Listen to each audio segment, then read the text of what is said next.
Okay, everyone, welcome to part two of the Goblin Gauntlet. This time with Michael Lewis, aka LewisCBR, Delver expert, trophy hunter, and just about, I think the best Delver pilot currently online, at least that we see a lot. So say hi, Lewis. Hello. Probably just the most Delver player, I suppose. Like I probably just play the most Delver online, but thank you for the accolade there. Well, so today we've got the kind of we got an interesting matchup of Goblins versus Blue Red Delver, and This is like a very classic like Magic matchup, it right? is, Like yes. we're both like somewhat fair decks, but at the same time, Goblins has been a tribal that has been around since the beginning of the game, and even a tempo decks, had popularity in the early 2000s and just have never stopped. So I feel like you see this. You've always, and if you've played Legacy for a long time, you've played this matchup probably, or you've seen this matchup. Yeah. So, but things, the archetypes are the same, but the details have changed. Both decks received pretty significant upgrades this year. You guys getting Dreadhorde Arcanist, most importantly, and then also Brazen Borrower and Force of Negation. Over the years, a lot has changed for both decks. That's very true. And 2019 is no exception. Yeah. And Goblins, I'm playing how many cards from this year? 3, 4, 5, 6, 7? I think 7. That's pretty impressive. Before the Red and 6 ban, I believe I was playing around like 8 to 9 of the of new cards also, it's crazy to introduce that many new cards in such a classic deck. Yeah, right. And then Chain Whirler and Creator Maker are also, and Trashmaster are within the past 2 years. So it's been a lot of addition to Goblins. Goblins is not, it didn't change from like 2004 to 2012, and then it got Cavern Souls, and then it didn't get anything from 2012 to 2018. Yeah, it's been slow upgrades for Goblins, but at the same time, impactful. But it almost like took a while to realize that they were impactful. Mm-hmm. Like I know when Chain Whirler first came out, people were excited about it. Yeah. But it's still a one or a two of, and it's found its place as like a staple in the deck for sure. But I think it took a lot of experimenting to get there. Yeah, because I think the casting cost really put people off for good reason. Triple red is no easy feat, and Goblin Sharpshooter looks a lot more appealing. Yeah. So it took some finagling, but I've always been a big champion for Chain Whirler. Back when Deathrite Shaman was legal, I was very, very confidently attacking my Goblin Lackey into Deathrite Shaman and then post-combat casting Chain Whirler after they blocked with Deathrite, and that was pretty good. I was a classic Rug player back in the day when Stifles and Mongoose was the way to play Rug Delver, and it's funny how that deck went from sort of a really tempo style into Grixis Delver became the best with Deathrite Shaman being such a powerhouse, which I know when Deathrite Shaman was legal, Goblins was probably at its worst. Well, we went through that ban. I started playing Goblins when Deathrite was legal, so...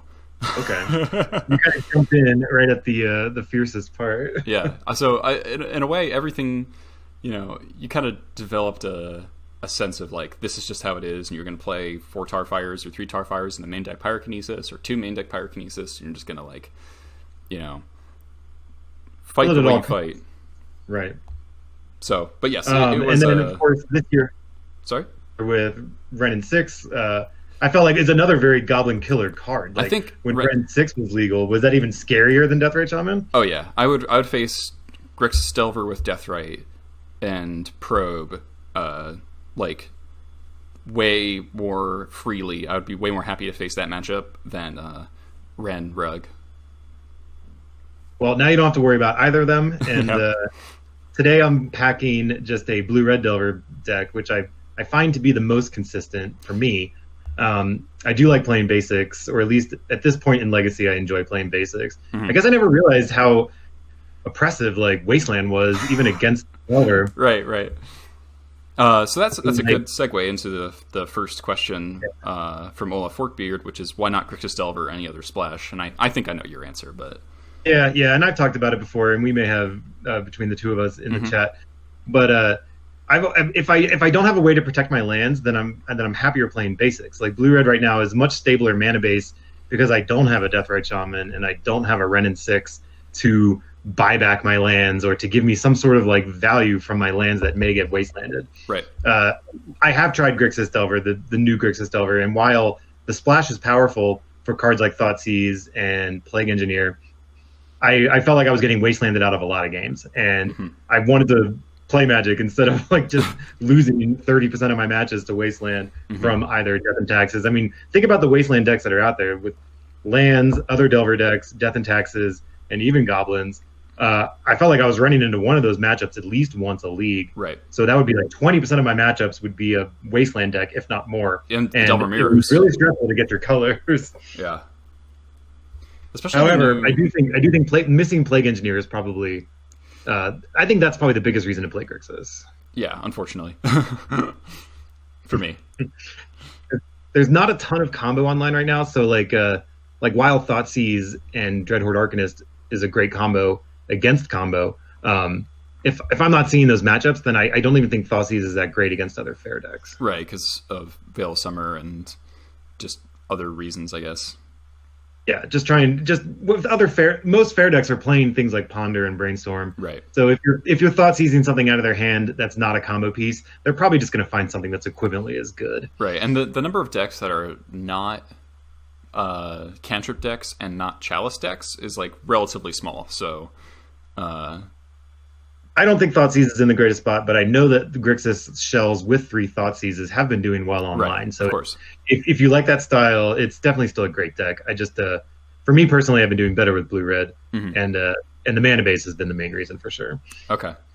So the other question from Olaf, what sideboard strategies do you fear out of your good matchups?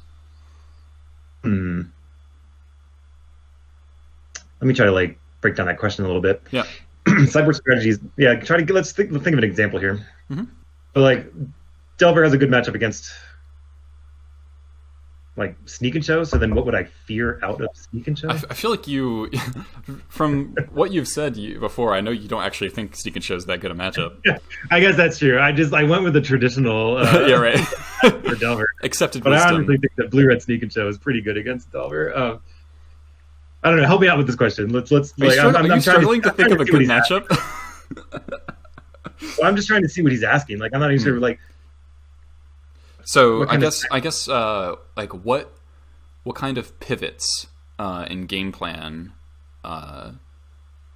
make Delver uncomfortable? I guess would be the more broad way of phrasing that question.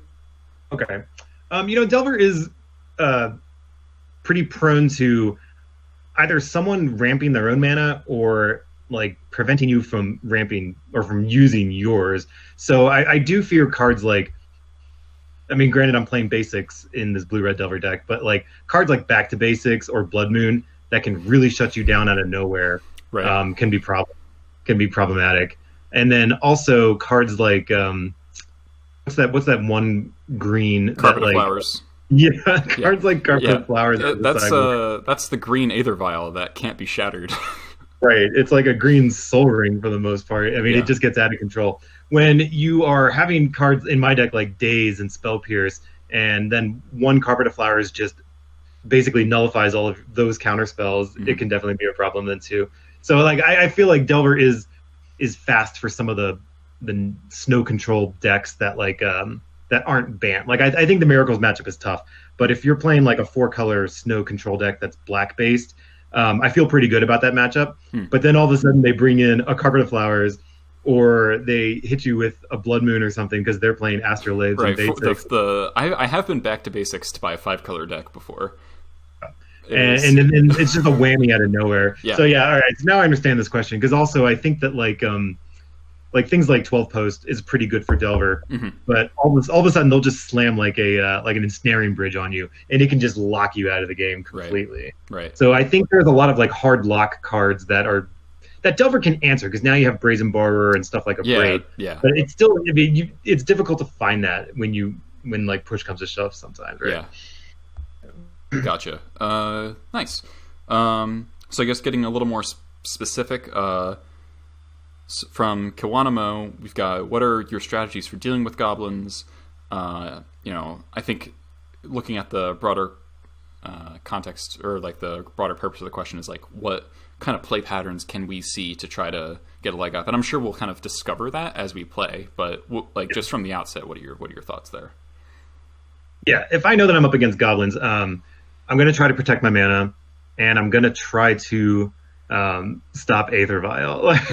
And that's also one of the later questions too, which we'll get to. Mm-hmm. But I feel like when I'm up against an Aether Vial Cavernous Souls deck, like those two things can win games on their own. Mm-hmm. So you just have to.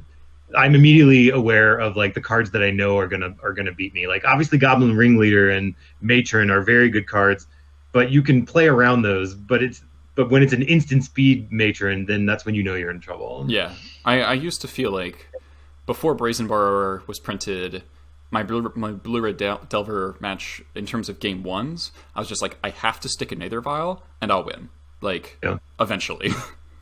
As long as I don't get like, triple Delver. Can be that strong too. I mean, a Delver deck is going to be playing 12 to 13 counters if you include Spell Pierces and things and the Dazes, and of course the Force of Wills. So if you're shutting off a dozen cards out of someone's deck, which Vial and Cavern both do, then you're going to be in a good spot. Right. So from Dow's, 3 kind of quick questions. Best hate cards against Blue-Red Delver. More afraid of Torn Vial or Torn Lackey. I know for a fact your answer is Torn Vial. Yeah, very true. And favorite Goblin. The good thing for me about Lackey is that it can be stopped more ways than Vial can. So while a Torn Lackey can easily win a game by itself also, I can throw a Delver in front of it and not feel bad about it, or obviously use a Lightning Bolt.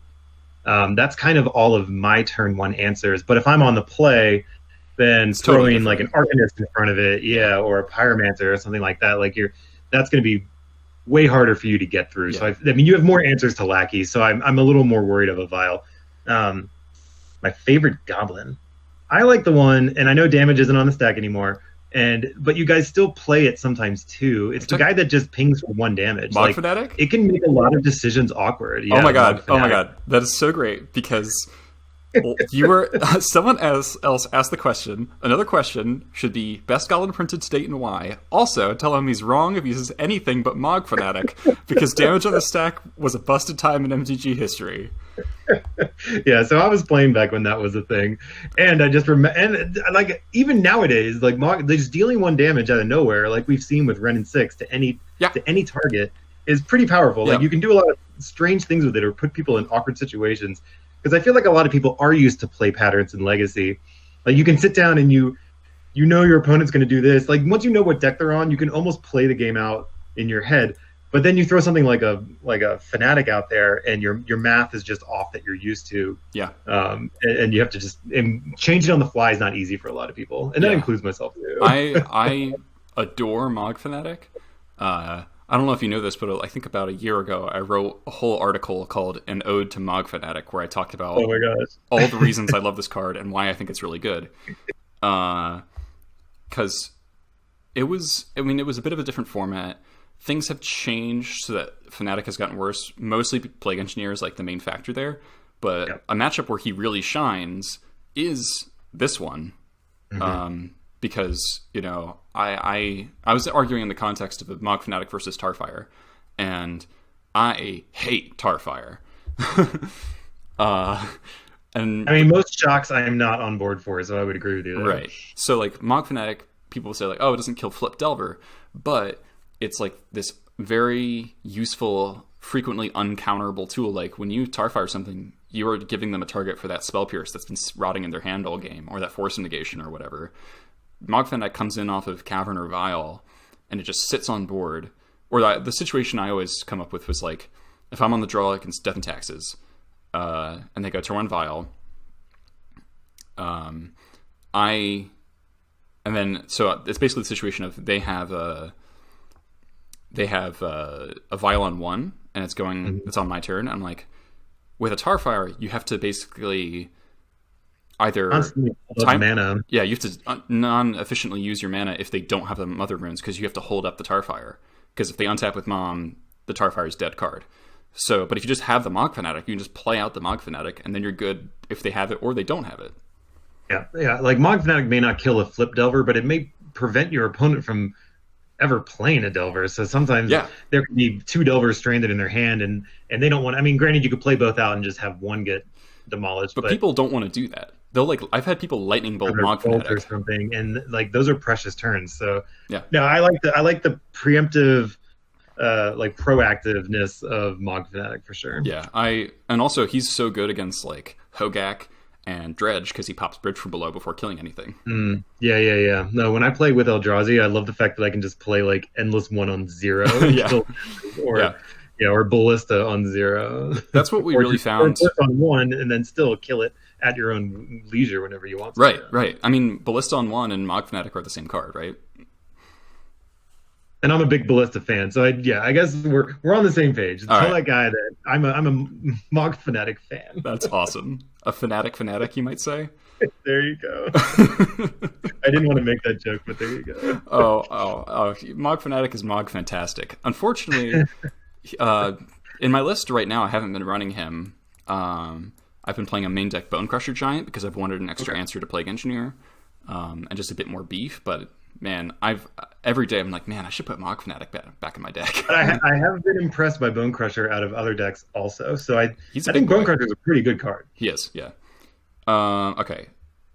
Now that's a shock I can get behind because at least it has like a second ability. Yeah, right? it's a 2-for-1. That's what's nice. It's a 2-for-1, 4/3 body with upside is like bigger than anything else Goblins has going on, and kills Plague Engineer. It's a pretty solid card. Okay. Other question. Dow's also asked, would like to know who do you think is the beatdown player, especially game 2 and 3.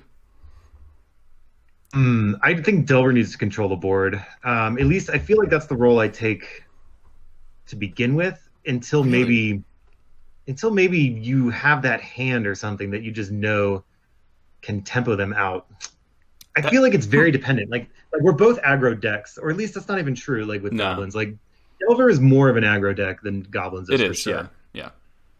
But at the same time, I'm playing like 6 Lightning Bolts in Dreadhorde Arcanist that I feel like if I have a very bolt heavy hand, that I can lean on that for a pretty long time. So maybe it just gives me more playable hands. But yeah, that's a good question. I think the answer is probably that it's going to be dependent on how hand the game's contextual. unfolding. Yeah. That's really interesting because I always try to take the control role against Delver. So it's interesting that neither of us necessarily feel like we want to take the beatdown role, and maybe that's because both decks have a lot of removal.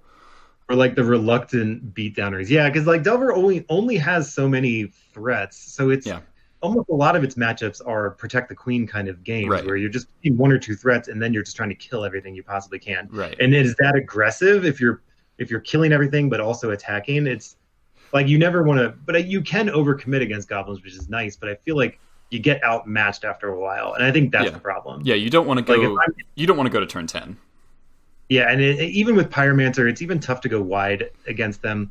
So you want to get as evasive as possible with your Delvers and True Names and things like that. So you are beating down per se, but you're not trying to like overwhelm their creatures with like combat math and stuff like that. Like you're just dealing damage as you're controlling their board.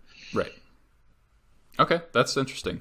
So this is something I'll get to later because this was my own question of how much I've been internally. I haven't been doing it up to this point, but it occurred to me like, do I want a Grafdigger's Cage against Blue Red Delver because Dreadhorde is how I win or how I lose most games? Yeah, that's tough though. It's like one card like that. I mean, sure, it can shut it off, but they're already bringing in Artifact Hate. Right. Anyway, but if you're abrading my Grafdigger's Cage or my Aether Vial, that's like a good thing for me usually.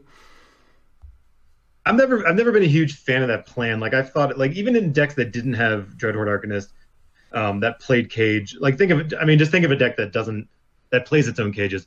Like I've always thought, like should I bring in Cage against Snapcaster Mage or something like that, like against Miracles? And it's one of those like it's one card, so maybe it's not a lot of space to bring in, but I still feel like you're just trying to shut off 4 cards. Yeah, that's what I've struggled with. It's just not good enough. Is it is it worth spending one card slot to deal with a 4X, but that's it? My initial thinking is no. Right. But we'll see, I guess. But it's right. We can try it out. Okay. Other question. Olaf had another question. How often do you board out days, expecting to get value out of people playing around it? And if possible, what's the tell to know that you did in fact board them out? Oh yeah. Okay. So that was a good one too, because I'm a huge fan of days. So I am normally always leaving them in most matchups, to be honest.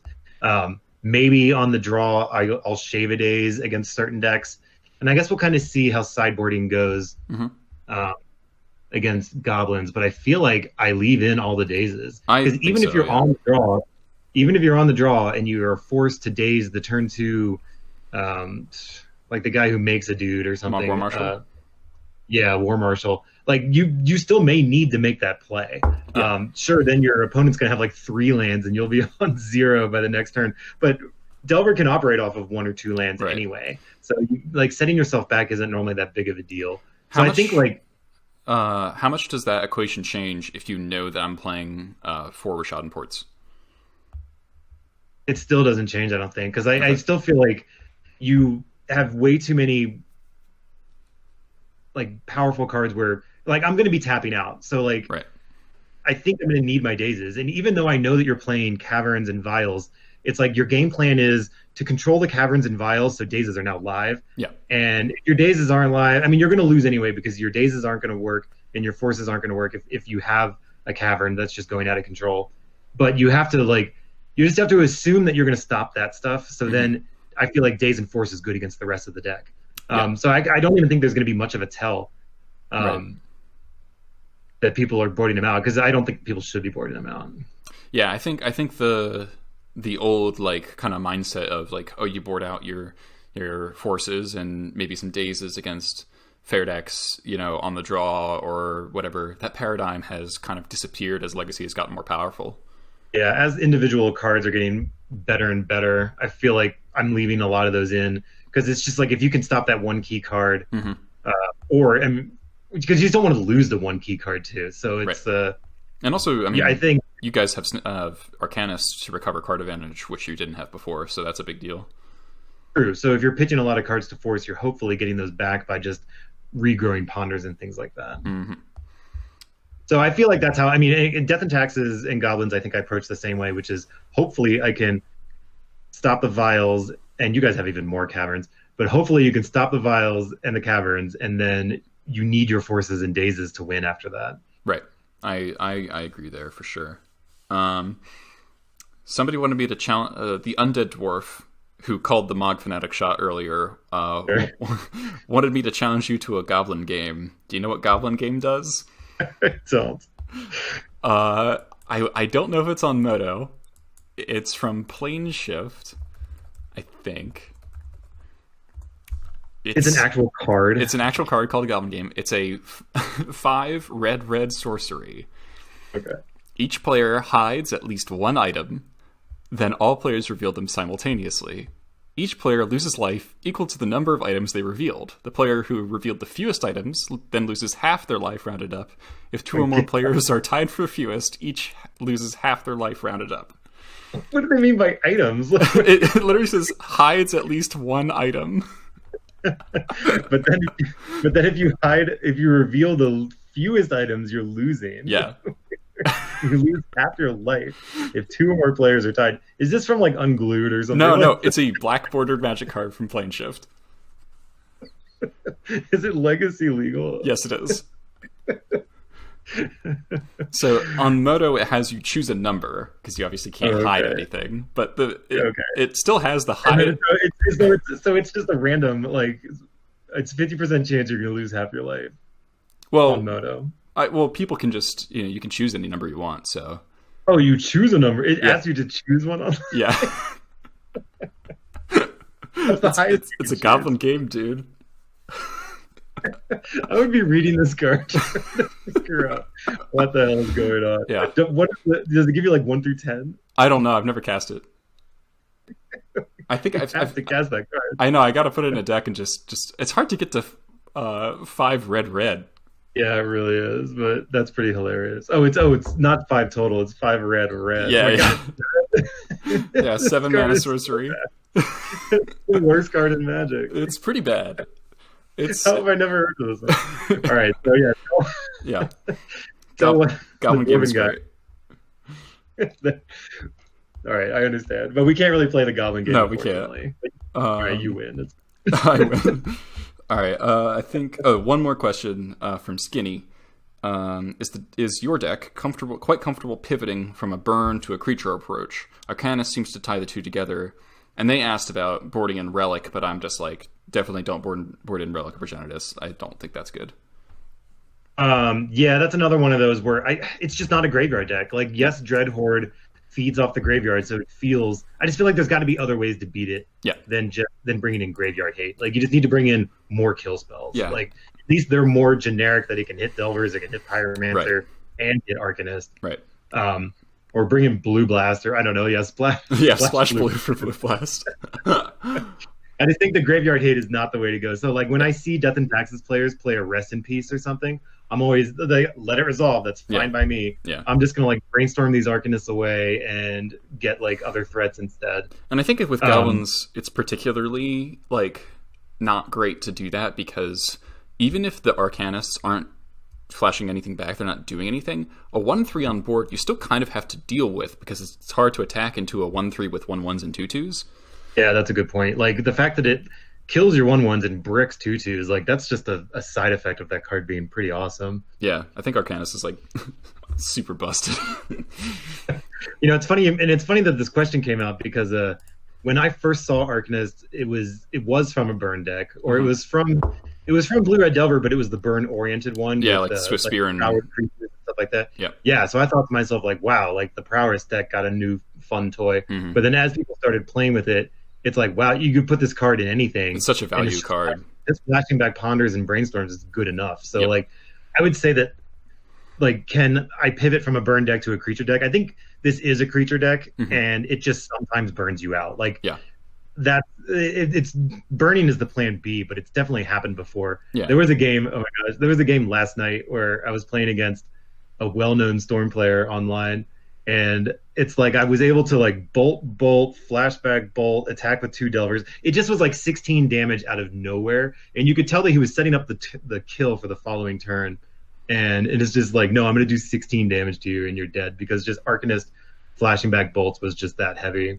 Yeah, so I mean, it can be a Arcanist is like somewhere between like Jace every turn, but also like kind of a Dark Confidant without life loss. Right. Yeah. It's in the fact that it's selection also, because if you're flashing back a Ponder, it's not just your top card. Like you said, it's basically Jace. Just hopefully you have the feel for it. Yeah. Honestly, the more I've been thinking about, so I've been complaining about Oko lately, but like, you know, if Oko gets banned, like Arcanist probably needs to get banned also. I don't know, like people aren't complaining about this one as much. I've been Solnox and I have been talking about this for like, I think Arcanist is way more bannable than Oko. Like, I'm coming around to that it's kind of busted too. Yeah. At least I'm happy that Delver, even though it's taken some bans lately, it does have a new toy to play with for now. And we'll see how long that lasts. You're right. I mean, Delver breaks everything eventually, right? Though it might be Underworld Breach. I think Underworld Breach is super busted. Whenever I've watched it, I'm like, this deck's unacceptable. And there's a lot of versions out there. People are experimenting. So I mean, that's when you do bring in your graveyard hate. Actually, I've had good luck against that deck so far, because I just always seem to find a cage, and then they just can't beat a Grafdigger's Cage. And if you have a couple Force of Wills to protect it or something, well, I think it's different for you, because you can just play one piece of hate and then protect it with counter magic. For me, you know, like I can have a turn 0 Leyline, turn 1, you know, other hate piece or whatever, and I'll be dead on turn 3. You know, like the only saving grace I have is that I can use Red Elemental Blast to counter Chain of Vapor. I guess Breach is a pretty resilient combo deck against, I guess, maybe non-blue decks. Or something like that. I mean, we'll see when, like, I'm curious to see when the best shell of that deck. Like, when that deck becomes optimized is when it's like going to be really scary, I think. Okay. All right, you are right. Well, let's hop in the matches here and see how this plays out. So how often do you actually see Goblins online? I feel like it's in pockets. Like I'll run into it 3 times in a couple days. All right, let me choose my deck here, and then not see it for 2 weeks in a row. That's funny.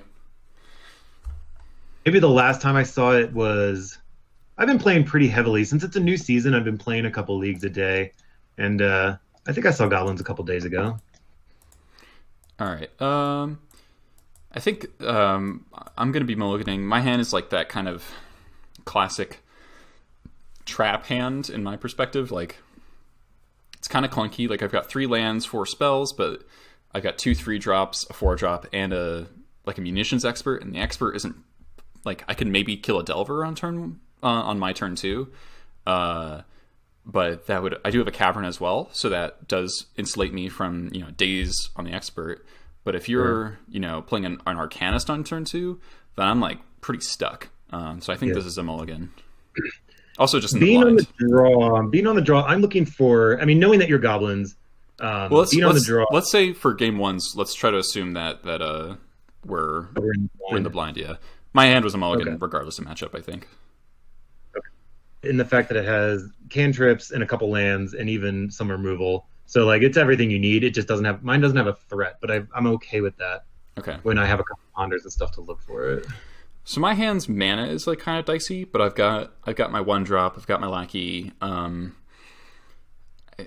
I've got kind of an awkward mana situation. So I think I just throw back my redundant card here. I've got redundant munitions expert. So I'm gonna put that back and keep my goodies to drop into play with lackey. All right, so yeah, Badlands lackey would already scare me if I didn't have a bolt. But then, lucky for me, I see that and I think to myself, okay, that's a wastelandable land, right? Which is good. And then also I can deal with their first threat, which is good. But now it starts to make me worried that I don't have enough removal. And then my next, so like I had mentioned, like I feel like I'm already being the control deck that once I burn this bolt, I have to immediately start finding more. I have a Delta and a Fiery Islet here, and I'm gonna lead with Islet instead. And hold my fetch. I'm a big proponent of holding fetches for my cantrips. Like, I see a lot of people fetch. Well, we'll see what happens next turn. But like, next turn, I see a lot of people like fetch before they ponder. When I would rather ponder and give myself the best card from that pile, and then fetch the rest away. Typically, interesting. So I got an interesting setup here where I don't have. So I drew a mountain, which obviously I would have preferred to lead on because basics are great, but so I'm in this really weird spot where I have a wasteland. So normally Islet looks really juicy. It does, and then but the problem is if you wasteland me back, I can't cast any spell in my hand. But so I could play my mountain and just pass with expert up, so maybe kill a pyromancer. And then hope to play one of my 2 3-drops next turn. So I probably can't afford to wasteland here, as attractive as it looks. You're still afraid of like a turn 2 Arcanist for the most part. Yeah, I mean Arcanist, I can't really beat a turn 2 Arcanist with this setup because I just don't have. But I think I like the idea of holding the munitions expert up because all my other threats are killable if it's Pyromancer or something like that. And then plus, like you said, you don't want to get wasted out of the game, and that's what I've been like with the Grixis question. I've been most worried about getting wasted out of games lately. Even though Astrolabe is around, you would think that like people wouldn't play Wastelands as much, but I'm seeing Wastelands. Yeah, Wasteland's quite popular. Okay, so yeah, I like to play my fetch, and I drew a Brainstorm, so I'd rather Brainstorm than Ponder here. We'll just see what we hit. I guess there's a tiny bit of merit to just letting the Islet be in play, because the couple points you take off of it could become relevant. So like if I had led with the Delta and fetched and then bolted, well, so I kind of know that I'm going to get an island with this fetch though also. Right. I didn't. So if I fetched a Volcanic with the Delta on turn 1, now I'm stuck with like 2 wastable lands, and that's just not where I want to be. My Brainstorm gives me 2 lands and a threat, so I'm going to put back one of the lands. And like Spell Pierce is just worthless in this matchup, so if you see it, you should just always try to get it out of there. So I do like fetching here and then pondering afterwards, since I'm still like I don't think it's worth bluffing anything. Like I could not fetch there, like maybe I have another bolt and you won't play into it or something. But bluffing in Magic is kind of not a thing anymore either. I feel like because it's just like cards are so powerful. Like the mind games are gone from Magic a little bit. Because it's too easy to get punished. Exactly. So that's kind of why I'm off Stifle a little bit too. So like I just want to play powerful cards instead. Right. So I'm gonna ponder here and try to set up my future turns. I didn't see anything I like, so we'll just shuffle it. All right. So the fact that you haven't played a threat so far makes me think that a True Name's coming or something along those lines. So I just got a really interesting draw. So I drew a Vial. So I can take the slow route of play the Vial and then maybe wasteland you, or I could try to jam a 3-drop. You know, War Chief looks pretty good on this board, but if you have a Daze, it's pretty rough for me. But I guess if you have a Daze, then you're getting set back another land, and I didn't have a 2-drop last turn anyway, but I did just brainstorm and ponder. Yeah, that's like a tough call. I think I would be more afraid of wastelanding me and playing the Cavern, and playing the Vial. I mean, granted, I know what hand I'm looking at. Yeah. And it's a little vulnerable to that, but I still feel like your turn, since you're not sure, is better. Yeah, I feel like, keeping you off of mana and then also trying to resolve the Vial while, any potential spell pierces are down is also has value. Yeah, I'll fire off the Wasteland here. Yeah, I would already feel way behind at this point. Right. So I do feel way behind at this point. See what comes up though. Oops. And I do have since we're talking about hands and stuff, I do have 2 Dazes in hand, and I've yet to be able to fire one off. So we're on turn 3, and I haven't dazed anything. So I think you're in a good spot. And now with this Vial, these Dazes are even worse. Yeah, because if you if you can't pressure my life total, then I don't have a reason to play anything until the Vial ticks up to put it in. Right, because a late Vial, sometimes people start getting greedy, and they're like, I think D&T does this a lot. Like next turn, they'll play a Thalia or something right into a Daze, when it's like you have a Vial and just no pressure. Like you might as well just wait. I have another Brainstorm in hand, so I'm going to see what we can find with that. This also disincentivizes you from wastelanding me for a little bit, which keeps my Black Source around, which is potentially this does. I mean, Vial does a lot. It makes my wastelands worse. It makes my Dazes terrible. So at this point, I mean, like I said, I have 2 Dazes. I feel like I'm just going to ship them both back with this Brainstorm if I'm able to, unless I draw like a bunch of lands or something like that. But so I guess that's a read I could attempt to have. Like in a situation like this, I actually wouldn't be thinking that my opponent would be throwing back Dazes with Brainstorms. Yeah, and I think they would be. Okay. It's a little awkward of a Brainstorm, so I actually will keep one of them. And we ran into a Delver. So now at least I feel slightly better, thinking like, okay, I got some pressure down, and he still hasn't, like, you haven't played a creature either. So, I mean, well, besides Lackey. Yeah. So weird spot for me. So I drew another 3-drop, which is rough. I have 2 Goblin War Chiefs, which is unfortunate because I think they're like the first cards I cut in this matchup. So I'm a little sad to see both of them. Yeah, I feel like you're in that spot that we were just talking about. Like I almost feel like you probably should jam a 3-drop here, right? Well, I don't have a third land. Oh, okay, yeah. So that creates the issue of like, do I Munitions Expert now while the Delver isn't flipped, because there's no guarantee that the Expert can kill the Delver if it flips. You just Brainstorm. So I think I would go play the Expert here. So like you have to kind of assume that that's going to happen. Mm-hmm. And I kept one of them because it was a Dazes back and then stacked a Ponder on top. So here's the situation where Mog Fanatic would be sick. Right. Aether Vial in the Fanatic and get him.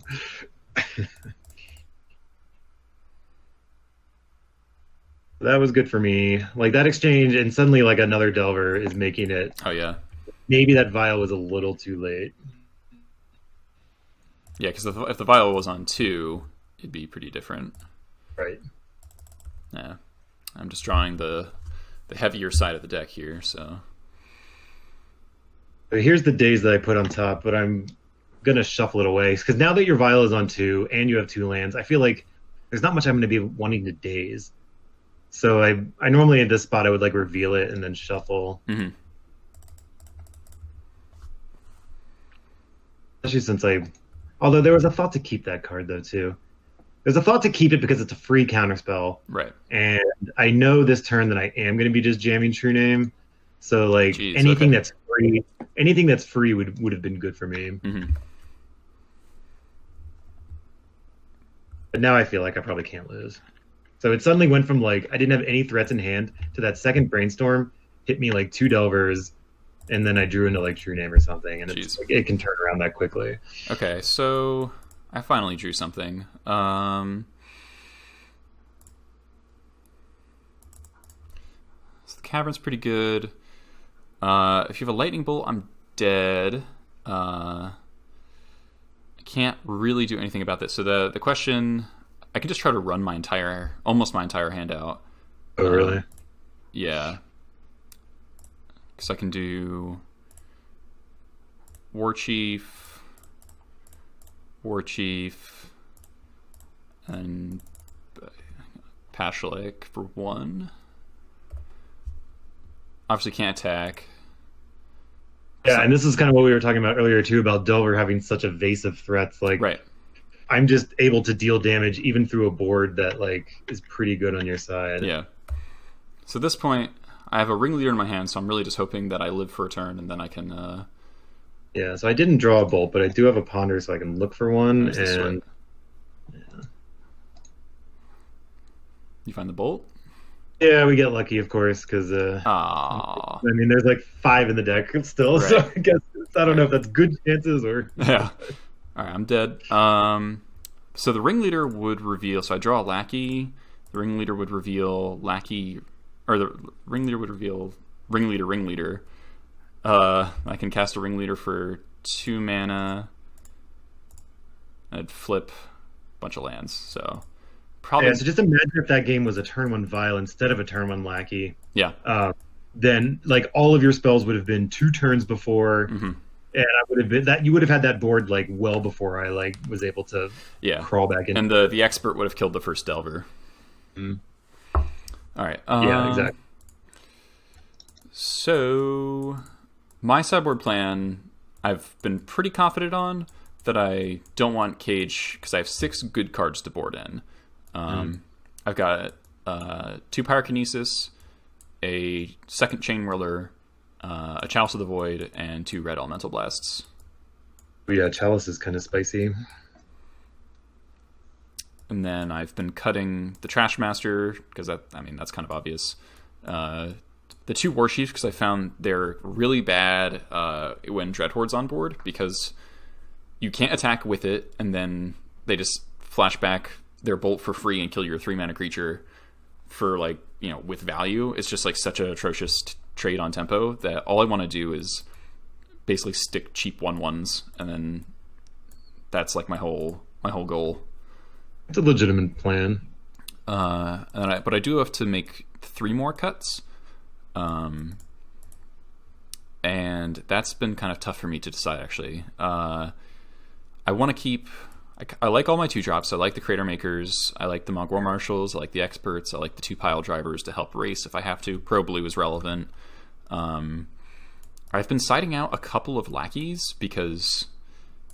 I guess against a 6 Bolt deck. Right. It's like it feels like a pipe dream that they'll connect. Yeah. Hydroblast also, so that's like another Bolt. Mm-hmm. I bring in 4 cards, like a Hydroblast, 2 Abrades, and a Blazing Volley. Blazing Volley, yeah. That's also that's another reason to cut Lackey is reduce number of X1s. Yeah. So that's a lot of ways to kill X1s. Yeah. I do have to make... I gotta make 1 more cut, and this is where I always... Yeah, me too. So I'm able to take out, like, I have 1 Force Negation and 2 Spell Pierces I take out. Mm-hmm. And then maybe it is worth taking out, like, a Force of Will. I can't remember exactly what this last... I'd probably just take out a Preordain, one of the cantrips. I think I'm, on the play, I'm gonna cut a Pile Driver, and then on the dry, I might shave a Ringleader, Okay. Ringleader, while good, is 4 mana. Sometimes slow to get to. Yeah, exactly. All right, my hand's pretty strong, so I'm definitely going to keep in this. Me too. I have lands, I have cantrips. So, Delver does, like, very few things. At least this build does. I bolt stuff, I force stuff, and I cantrip. So it's like, if my hand has 3 of those things, then I'm good to go. Like, my hand's, like, not fast by any stretch, but we have a turn 1 Vial, and a good number of lands besides it, so... So I guess I could have thought about this a little bit harder then, because I don't have a Force of Will, which I would snap off a Force on a Vial. For sure. And if I don't have a Force or an Abrade, then I'm kind of like... I'm staring at this on the stack thinking, like, this is going to be trouble. So I almost have to pivot a little bit, thinking, like, okay, I need to find an Abrade, like, ASAP. Or, like, a Brazen Borrower to bounce it can sometimes be enough. So. But I don't have any of that stuff. But I do have basics and cantrips, so we start looking, trying to see how I can not die to this Aether Vial, because it kind of gets into panic mode just by a turn 1 Vial, especially when you're on the draw. Right. So it's like my Ponder gets a Daze, a Force of Will, and a land, and it's like all of that stuff is worthless in the face of a Vial. I mean, granted, the land could be fine if I needed it. Yeah. But like when I'm looking at a Daze and a Force of Will, I'm just like, geez, like this is the power of Vial. It nullified 2 of my cards already. So I'm gonna go ahead and shuffle this and see what I draw. And it's an Arcanist. So now I think to myself, okay, well maybe Arcanist can just get me out of this. All right, so I have the dreaded Violent Deport start, which is basically the best start I think possible in this matchup. Yeah, that's probably true. Since I shuffled my Ponder, I don't know what my deck is. So in the face of a port like this, I don't mind firing off a Brainstorm if it's like a good Brainstorm. Granted, I have to draw one of these cards, so it's not like a perfect Brainstorm, but it's decent. Let's see. So again, this Brainstorm just drew me 2 Force of Wills, and maybe you want one of them just for the sake of like a forcing like a Pyrokinesis or something. Yeah, or like that's really all I guess I can think of is Chalice and Pyrokinesis the only like non-creature spells that you can cast. Reb, but yeah. Alright, so I'll end up keeping one of the forces as like a backup, and then we just play a land and pass. So the top of my deck is a Force of Will. Right, so you can decide whether or not it's relevant or not. Skirk I'm okay with. But again, that's another card that kind of changes a typical play pattern. Like now when you suddenly have possibly 4 mana this turn, 5 mana, like what if you vial in the Chain Gang guy or whatever, or not, whatever the War Marshal is. War Marshal, yeah, that's quite a lot of mana. Yeah. So I could take the turn off of porting and cavern out our Ringleader this turn. I don't really have a whole lot of action other than that. My hand is mostly lands, but I don't know how important porting for another turn is. So that's like kind of a tough choice. I mean, I've cantripped twice and I haven't missed a land drop. I kind of would assume that I'm not in trouble with lands. It's just, is the porting slowing me down? And since you don't really have a clock out yet, I'm not sure if it's slowing me down that much. So if you go cavern into your Ringleader, I guess that would be scarier for me. Yeah, and also it could potentially give me a 2-drop to utilize my Vial. Yeah, if you don't have a 2-drop also, like this thing could just draw you a ton. It could also whiff. So now my force is even more dead because of with Cavern of Souls and Vial combination. Right. I can't do anything. All right, I got 2 2-drops, an Expert and a Crater Maker, so that's excellent. Pretty good. But I do get not a free turn, but now I actually get a turn, which is nice.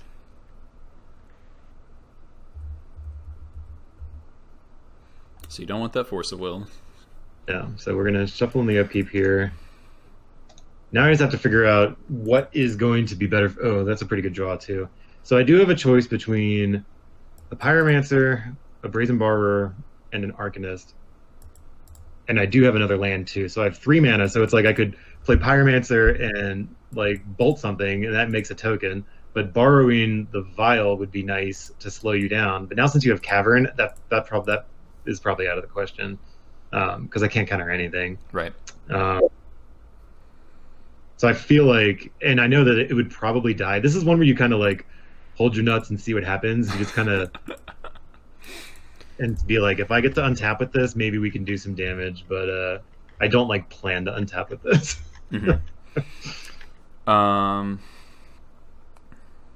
But I might actually get to, because I do have a bolt, so like I know I can kind of help save him somehow, if like for munitions expert or something like that. Yeah, so this is like a spot where I'm probably, aware of bolt. You haven't played any of them yet, and you've cantripped twice. So it's a real question of, do I actually vial anything in here, or if I just hold my vial on 2? Like I could put in the Crater Maker. And then if you have bolt, you probably bolt it right there before I can untap with it. Yeah, I would probably kill a Crater Maker, because you can't activate it. Yeah, and it would make it awkward for me blocking next turn. Like I can't block a Ringleader. Yeah, with a Crater Maker ready to blow up on me. Yeah. So yeah, I would. I can also... Okay, so I can utilize my port here to some effect. Okay. Because if I just do... Oh, no, I can't really. I kind of fucked that up. Actually, no, I'm okay. I can kill the Arcanist. Yeah, you probably would kill this, because... Oh my gosh, like... I guess I have to know that that's bait, right? Like... Am I really worried about 2 damage when I'm at 17 at this point? Probably not. I know, I probably wouldn't be. So I guess I would just be worried about tricks, because that's what Aether Vial does, is like it tricks you, and I would just kind of like let it through and see if...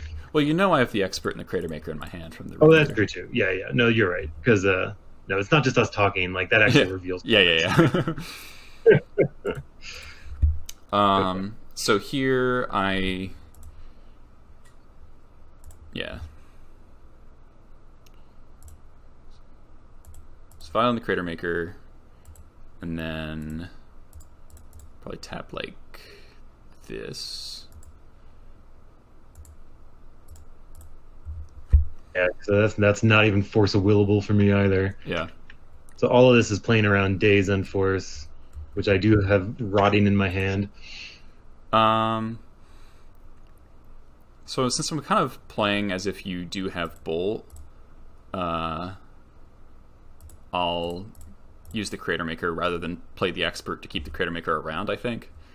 Because I want to reserve one at least one. I would still lose my Arcanist, but if you played your Expert, I could still kill the Crater Maker. Yeah. Yeah, I think this is a very obvious holding up bolt kind of situation that I'm in. And I'm still not going to bolt your guy, because now I'm thinking like I can get Pyromancer down and maybe get some tokens out of it or something. So I did draw a Brainstorm, which is decent. Mm-hmm. So now I would just try to like maximize as many tokens as I can before this is going to die, knowing that this is going to die from your Munitions Expert. Mm-hmm. I drew a Wasteland, a True Name, and a Ponder, which is all pretty good stuff, but I don't think I need the Wasteland. While it does hit Caverner Souls, it's just that Vial is... I don't know if it's worth it. I guess it might be worth keeping it. But then I'd rather just get rid of like the counter magic and the Wasteland, I guess. I like that and see what happens. Okay, so the fact that you have another land here is pretty relevant. Now we just get another duel. Ponder off of it, just like I said, to continue to make as much tokens as I can, just to try to slow you down, because I know that Expert's coming in. Mm-hmm. And I just want to set up healthy future turns. I can do nothing. But I have a feeling that I'm not going to be able to outlast this game. Like, I keep looking up at your hand size and seeing 4 and thinking, like, well, my hand kind of sucks. But Ringleader just never lets you run out of cards. All right, well... Since I hit a True Name last turn, now I'm like thinking I need to be on plan True Name.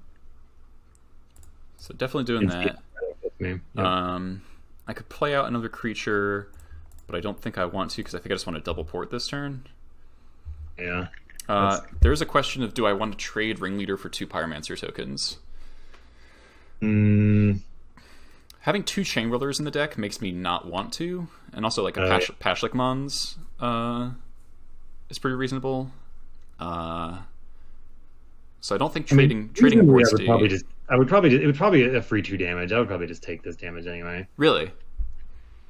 Thinking that like I have a lightning bolt, and I think I didn't really talk about my ponder, but I think I left another one on top.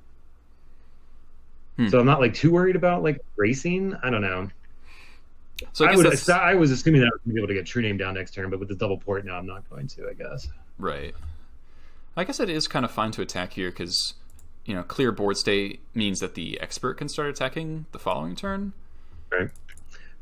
But like I said, knowing that I have double bolts, I probably just let this go through, and then I'm just going to like bolt in response to your ports and just like... Just like we could start doing the 1 for 2 thing. Yeah, right. That... I mean, I'm definitely going to use 1 at least. I think I use 1. I technically am representing Red Blast here, though. I doubt you'd play around Red Blast. I never really think about Blast out of Goblins. Like, is that pretty stock for 2 of them or so? Yeah, because it's like the best answer to Oko in the format, and it's just really good against Echo decks and all sorts of stuff. I drew my other bolt. Just gonna swing. I still have this Barber forever. I think now would be like at least a decent opportunity to try to like reset this vial. Yeah. Because I'm thinking I know you have cards in hand, but I don't know what they are anymore. Because you've played your Crater Maker, you've played your Expert. It could be a bunch of lands. Like maybe I can just race this Expert because with my Brazen Bar and True Name and things like that. So if I ever get a chance to play it. I think I'm just playing Vial again. Just get it. I kept the Force of Will. It would have been a decent plan, but like I don't know. At this point, we're in like damage mode. Yep. So I'm just trying to port you out of True Name here for sure. Yeah. Because I can kill everything else. That's not a concern. You didn't brainstorm last turn. I guess since you have the Brazen Borrower that you can potentially flash in, I probably let you go to draw a step.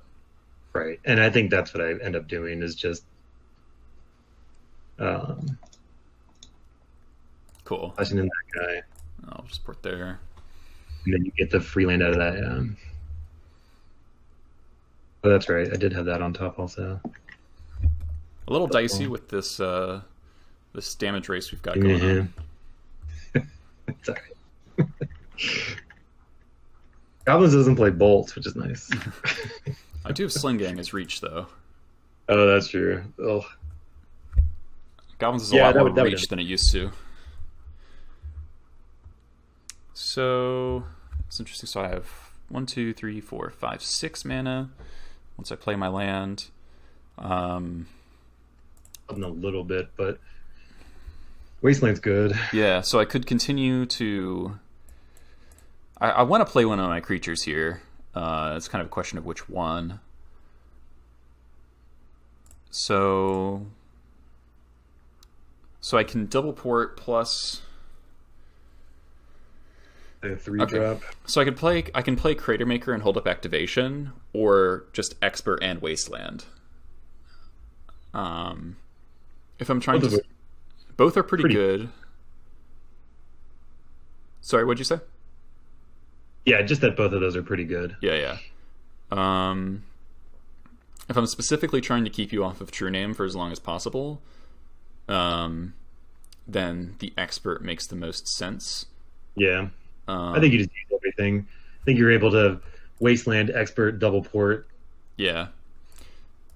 And then I think I Wasteland the Volcanic because I think I'm fine with you tapping Fiery Islet or sacrificing it, because then that just makes the ports that much more effective.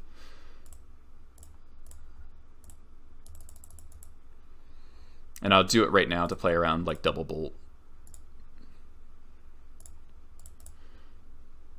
And then I already have a Black Source So I'll just fetch out a Badlands. So like Wasteland on Cavern doesn't take out my black sources, but you know. And then I think I port Volk Island. Yeah, because you probably still, like you said, you don't mind me tapping that islet at this point. Yeah. Now that you're able to kill the borrower, because like, you know, I mean, I was threatening 5 damage a turn. That's not anything to sneeze at. Yeah, yeah. But now we've got equal damage. Yeah. Which I think I do fire off. You drew what? A Chain Lightning. Oh, okay. Even though it's like not the greatest, you know, target or anything. Well, if you don't do it now, then I'm going to throw it back at you. Right, exactly. And I think it's better to go after your creatures and still assume that maybe I can like outlast this. Because I still have 4 cards in hand now. Play it. I'm sitting here with 2 True Names in hand, a Daze, and a Lightning Bolt. So like, I'm just like pleading to get these True Names down, but it's never going to happen, I don't think. I drew a Ringleader, which is obviously really good. Let's see what it gets me. Oh wow! All right. Chain Whirler, Jump Bomb. Pretty good. All right, now I'm fine going pretty aggressive here, because I think I can. It's amazing how relevant the haste is on Ringleader sometimes. Yeah, seriously, I can definitely turn a race around. And then I'm just gonna Vial on 2 for. I mean, you still have a Critter Maker in hand. I don't know if you know about that, but no, oh, that's true. I shouldn't know about that. Oh, yeah, it's a different Critter Maker, yeah. I like in my mind. Well, no, I was like in my mind. I'm pretty dead. I was like, if not for that Ringleader, I would have felt pretty good in this board state playing a True Name, even by taking that damage. Well, if I wasn't playing Ringleader, then I get to double port you still. That's true. Yeah. Yeah, I didn't draw a land. And that gets flashed in that I didn't know about. Right. So that's a reasonable attack still. Mm-hmm. And then we're about to get demolished here. Let's see, you can hit me for 5 if you play the Chain Whirler. I think I can just play both Chain Whirlers, right? Oh, you have 2 Chain Whirlers? You got Chain Whirler, Gem Palm, and the other Chain Whirler. Yeah, because I think that's just lethal, right? Yeah, that should be. No, I'm 1 short. You block the Ringleader, right. take 3, but I mean, Like that one. No.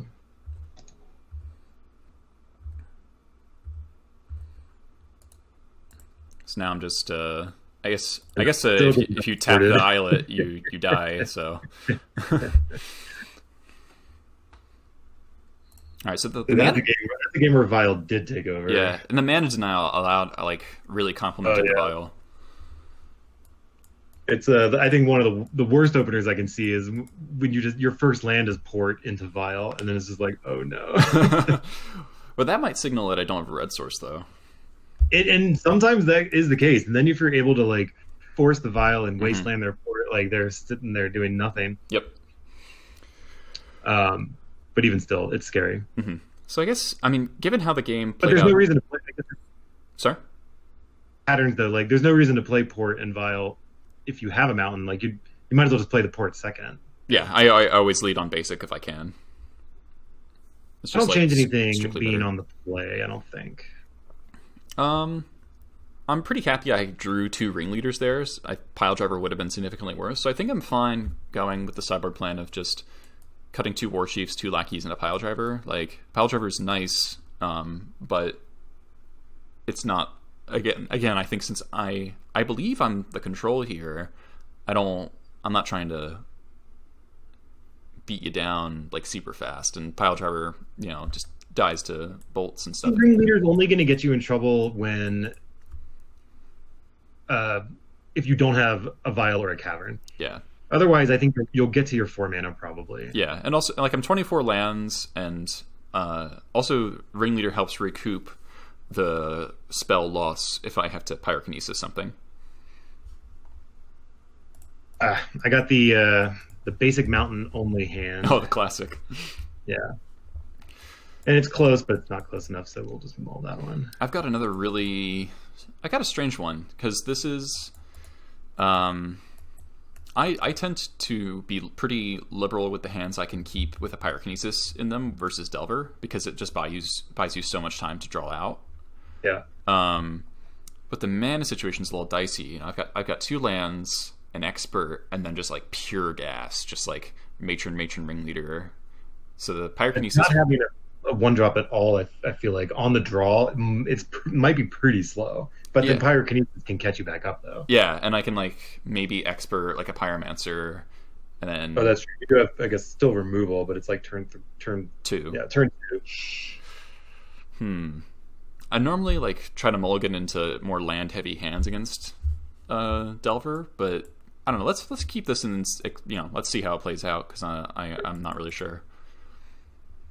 I have 2 cantrips, a Force, a Delver, and a Bolt in 2 lands. So I have to ship one of these. I'll just ship one of the cantrips. It's in between Ponder and Brainstorm. I'm gonna throw Brainstorm back because I don't have a fetch to really make use of it. The hand's pretty good.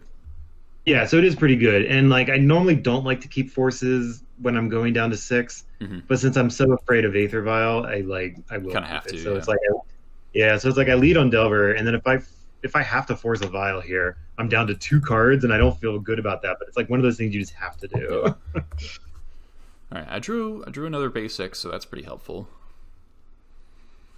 So I'm really hoping this Delver doesn't flip. Doesn't. Okay, that's pretty huge for me. There's a land, so now I don't have a. So if I ponder here, which I'm going to anyway, I don't have a blue card for my Force. This is really important because it lets me expert the Delver, so I don't have to spew the Pyrokinesis on it at any point. But I do have to fetch out. This is a point where I get punished for not running basic Swamp, because I'll have to fetch out bad lands. I'm not normally like, I would not normally think of Expert. God, it's still like one of those new cards that you don't think about. Right. Yeah, like if I want to protect against an Expert, then I would just leave a Bolt. I mean, does it work that way? Can it does. Bolt Expert? Yeah, you can Bolt response. But this Ponder is giving me another Delver, and that's too hard to pass up. So being a bad player against Goblins, like I would do it like this, and this is probably wrong, but like I should start thinking about Expert more. Now I'm thinking like, yeah, this is great. I'm going to beat him down next turn. This is going to be amazing. But then Expert's going to come down and slow me, like pretty crucially. I mean, I think what I would do here, or it's like, yeah, that's juicy Pyrokinesis. That is a juicy Pyrokinesis. And there's I drew a Port, which is also pretty strong. So my plan was to go like Expert, or like Pyrokinesis, probably pitch Ringleader, because I have 2 Matrons. So the first Matron will probably find something that I need quickly, and the second one can find a Ringleader. And then I'll keep the Expert around for like the next threat. And even if you did have the Force of Will, I still get to kill one of the Delvers. Yeah, so like Pyrokinesis should be on my radar more. Like, I guess this is the one card that can punish you for overextending a little bit. Yeah. Since a lot of my cards are 1 CMC. I mean, or at least 1 toughness. And I didn't leave myself a blue card because I played the Delver, so my Force is dead here. And then, yeah, that turned out to be a blowout. I technically should have played the land first in case you had double days, but... Right, that's true. Now we start rebuilding. Okay. You're making land drops, so I think I'm okay running out this Matron. Yeah, I feel like pressing your card advantage is going to be key. Like, all of your cards draw a card at this point. Yeah. If you're in... And now you just tested, like, if I had a daze and I didn't, so... Right, so I think it's like free to get Ringleader here. Chainwheeler's tempting because I have another red source, but I think I definitely want Ringleader, especially because I drew a second Pyrokinesis, so I want as many red cards as I can get. That makes sense. So True Name is kind of the only threat I'm scared of here. Yeah. Now, I don't know personally if I would have the courage to jam the Ringleader here. I might be tempted to Matron again. But you didn't have days last turn, but you could... Right, so it's like, that's tempting, since I didn't have the days. But then you're pretty far ahead, so maybe it's better just to be safer. I feel like matroning makes more sense, because it also it doesn't force me to fetch. Because I wanna have a black source available if I need it for this expert. And I drew a blue card for my force, but like I wouldn't force a matron in the spot because I know you have ringleader. But now this is getting another ringleader, I'd imagine, or something like that. I don't think I would get a second ringleader because that's too vulnerable to a wasteland. That's true. So I have a lot of removal in my hand. I want to be able to deploy, but I also don't want to, be risky. So I'm kind of looking at the in-between of tempo and value. And so I'm looking at my Mog War Marshal or a Pashlik Mons. Chain Whirler would also be pretty reasonable here.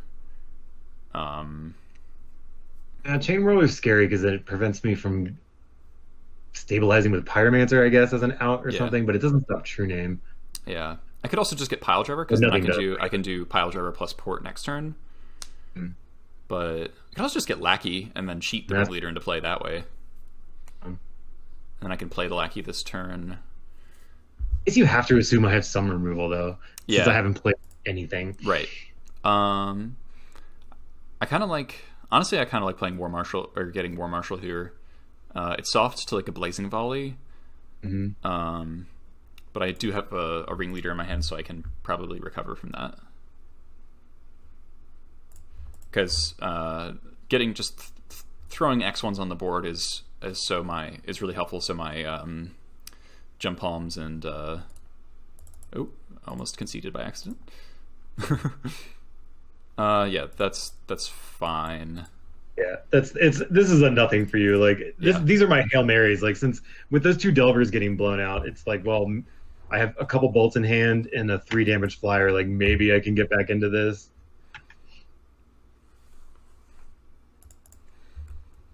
But I was gambling here, hoping that I could draw a blue card for force, because I still know you have ringleader, and and you're a little afraid to play it into a daze. So I'd be worried about it coming down if you had another land drop here. All right, so I get my free attack. And you didn't play a True Name last turn, so I'm not going to try to port you off of that. So I'm going to play my War Marshal.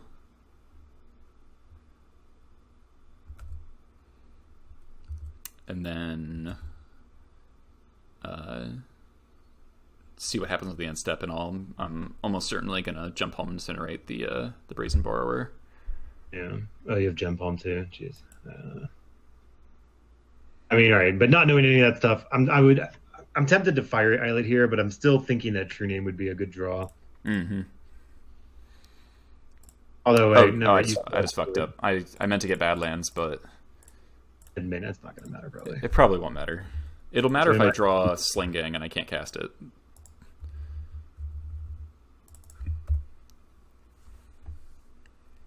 Well, I drew another land, so I probably would just keep drawing. But yeah, now it's starting to look pretty bleak here, because 3 in the air with a couple lightning bolts would sometimes steal a game, since you still don't have a ton of power on board. But that Gem Palm was probably wraps things up. Gem Palm's just so good against Delver decks if you get out in front of them. Sure. Lackey's actually pretty good here because he'll force a bolt because I've got removal for any blockers. Yeah.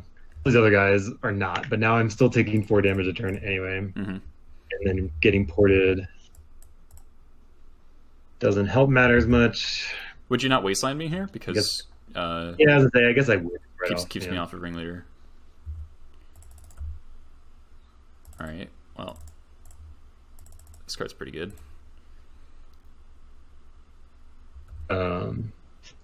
Yeah, we can take care of that one, luckily.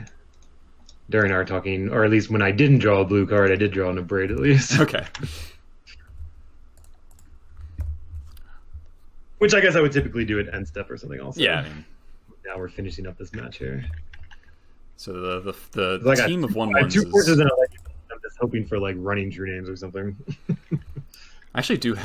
Funnily enough, I have the answer to true name in the form of a Bone Crusher Giant. So okay, yeah, I can kill it on the blocks. Or like a Blazing Volley would be really good. Blazing Volley would be very good.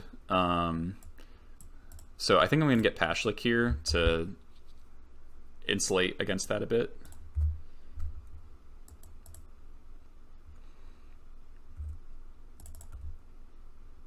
I mean, just play my dude.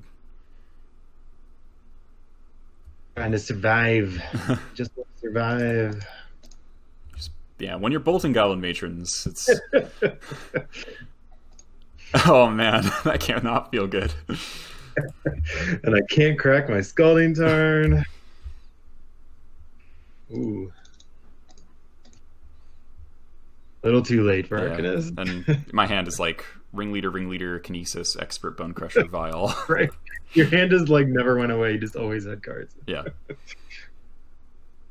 Alright, so the kind of risky hand definitely paid off. The Pyrokinesis did exactly what I wanted it to do, which is buy me a ton of turns.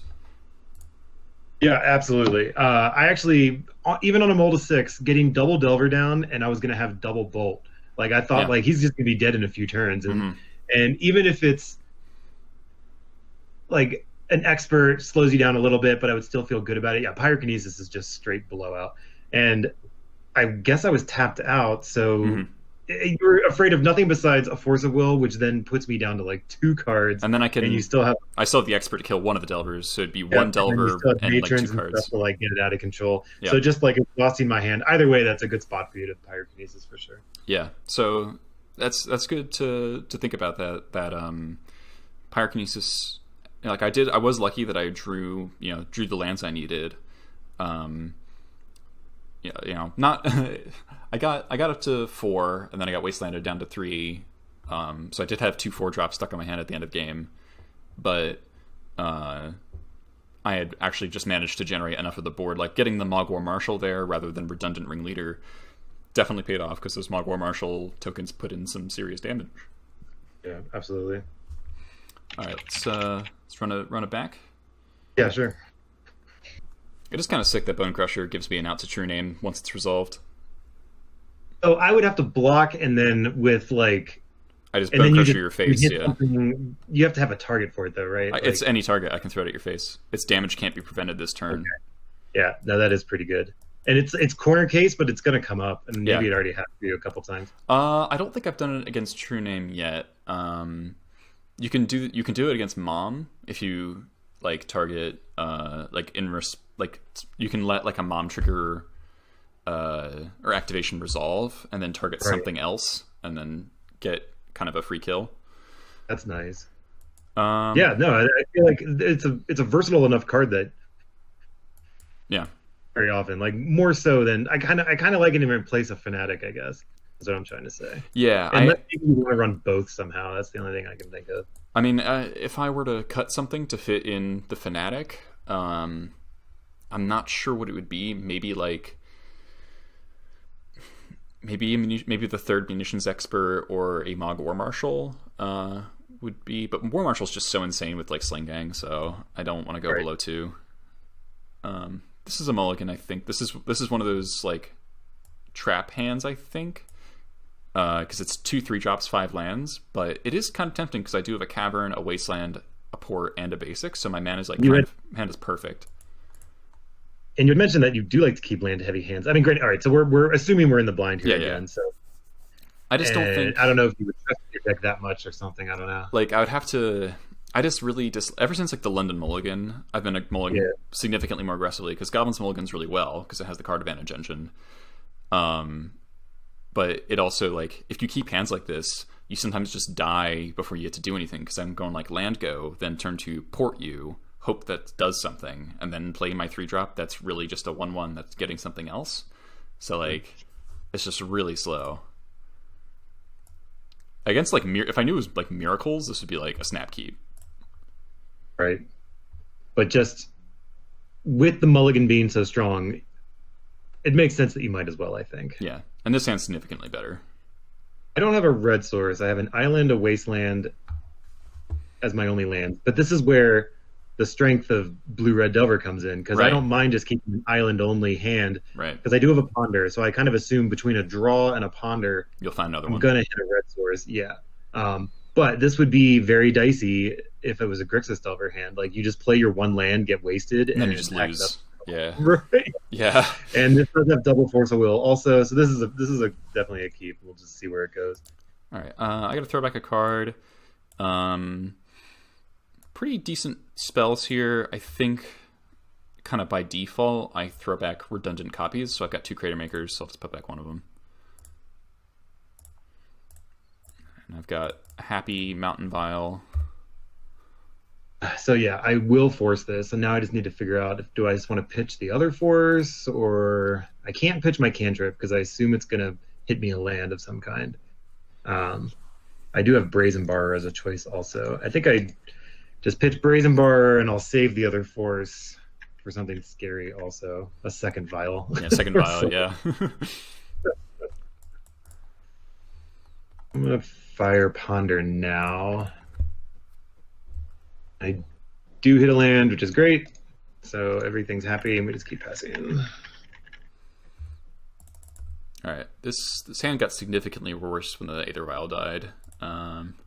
But just as a side note too, I guess like Mountain Vial obviously means goblins right away. Yeah. There's nothing else doing that. So I have a choice between Crater Maker and Pile Driver here.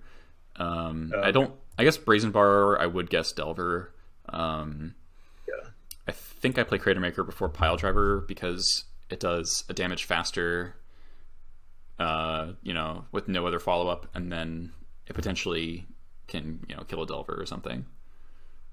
So if you had played like a normal land, I would be okay playing Pyromancer right now because I still have another Force of Will to protect it against anything goofy or to stop you from playing on Matron or something like that. But Cavern is just like Cavern's Cavern, so I kind of just am okay taking the damage, and I'm just gonna like snap kill that Cavern. I mean, I get the sense that Cavern is often Lotus Petal. Very true. And that is very good here because I don't have another land. Yeah, and by seeing that missed land drop, I suddenly get excited and aggressive at the same time because my hand right now, it's Pyromancer, which is going to come out, and then what's left is like Force of Will, Daze, True Name, and Lightning Bolt. So I have Force and Daze up, right, and next turn I get the Lightning. And then I guess you could. Oh, that's true. I'm definitely just going to kill this right now because I really. Yeah, I guess that's yeah. I maybe just wanted to bolt and hold off a turn. Yeah, that's probably. I got too excited. Well, I continue to miss land drops, so. So now all I need is a land for True Name. Let's see what I don't know what's on the top. Oh, and it's everybody's favorite land. Come on. So we jam a llama and hope that this just carries, and it probably will. Oh.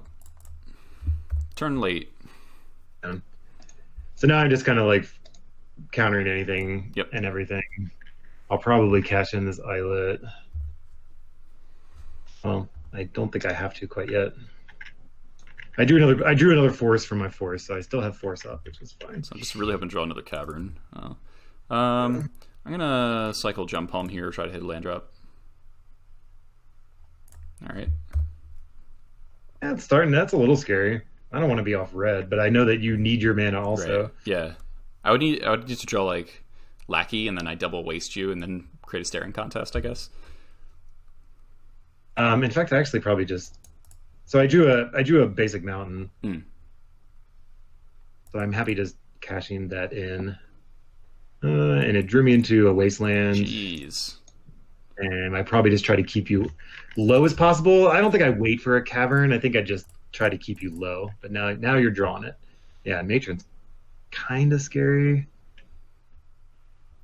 But I would assume I could force whatever you Matron, assuming you don't find a Cavern, unless you've been sandbagging one. So, but since you've been missing land drops, I would take this gamble. I take this gamble on like, I'll try to time walk you next turn. By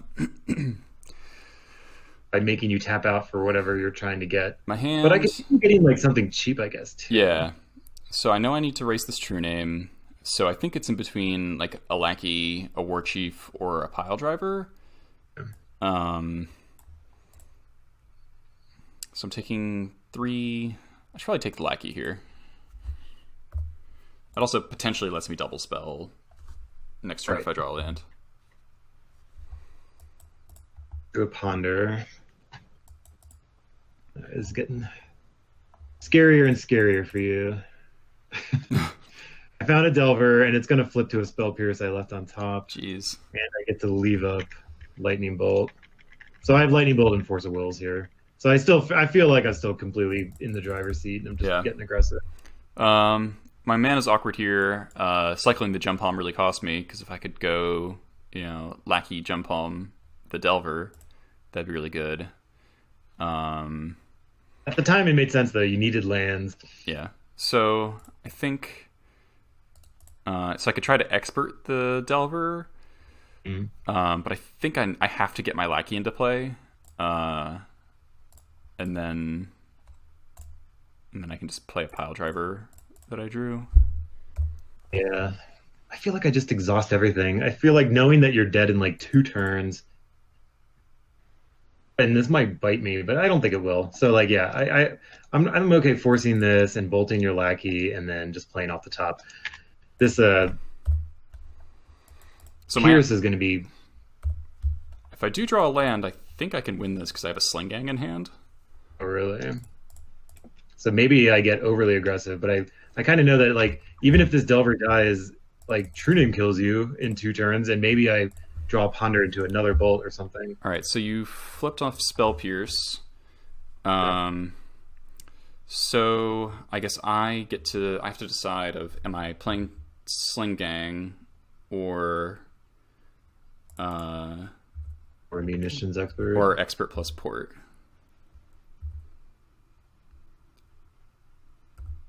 So if I play the Sling Gang, you have to. So, I guess you don't have to. So I died a Bolt either way actually, because I can only gain 4, and I go to 9, and then I'll die exactly. So I can't beat a Bolt off the top. In either scenario. So is it better to kill the Expert? I go to 2, or kill the Delver. I go to 2. Play Sling Gang. Attack for 2. You go down to 10. I can gain 2 to live for another turn. I guess a third Wasteland would punish me, but I'm probably not playing around that. I think I should probably kill the Delver here. It just makes your Sling Gang slightly better, I guess, right? Yeah, but I guess with Sling Gang I can attack back for more. If I play Sling Gang there, I can attack. No, that's true. I can attack back for 4. Wait, did I miss lethal?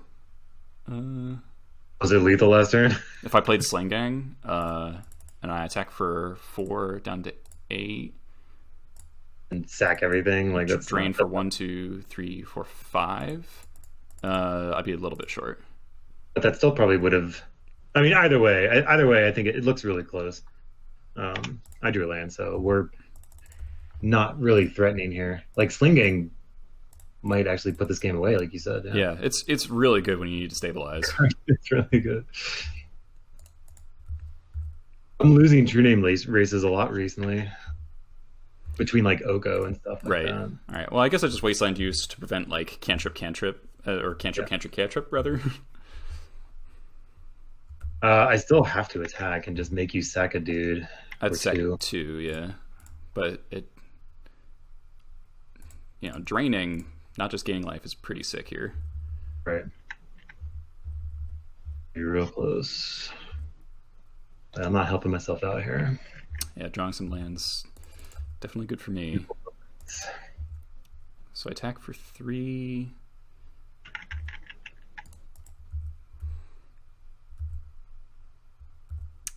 I think I have exactly lethal here. You got like a War Marshal? Yeah, that'll do it.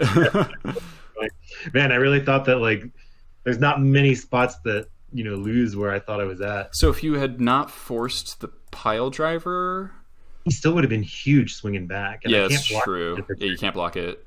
I probably win the race. I definitely would have been dead. Yeah. Yeah. Would have been dead either way. That was really close. That was like literally a 1 damage on either side race. That's funny. That's a good game. I like that.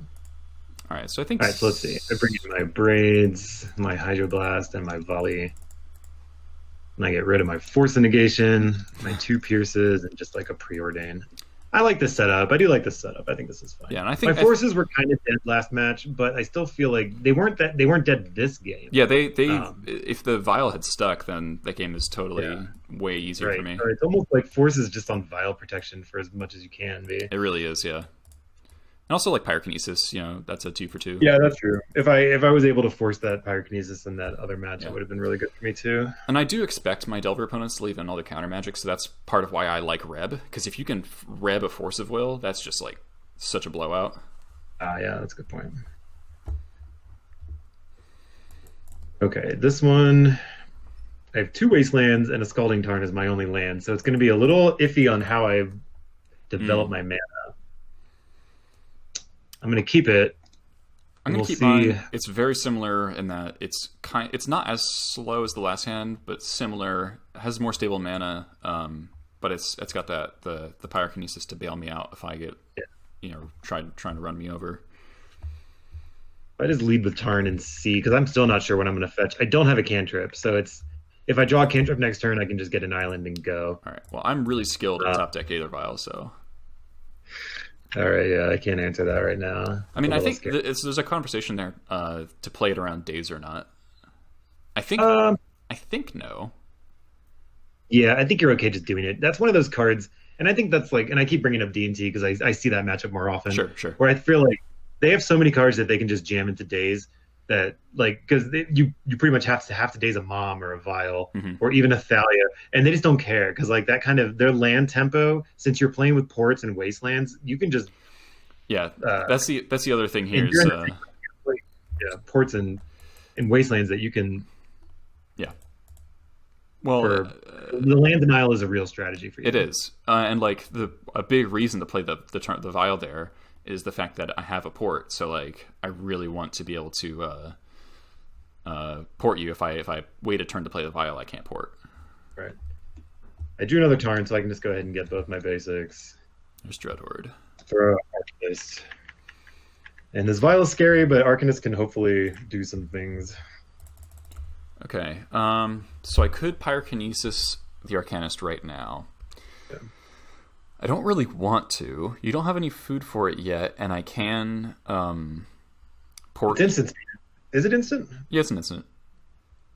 Okay, yeah. So yeah, you could always wait. So say I do draw like a Ponder, you could always hit it in response or something. That's true before combat, yeah.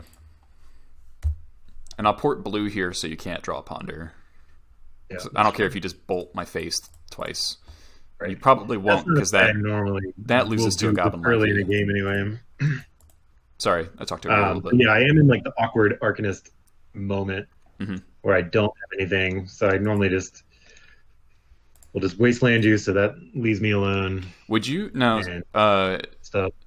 Because if I have a lackey here, right? I'm okay with this because I do have a bolt. Okay.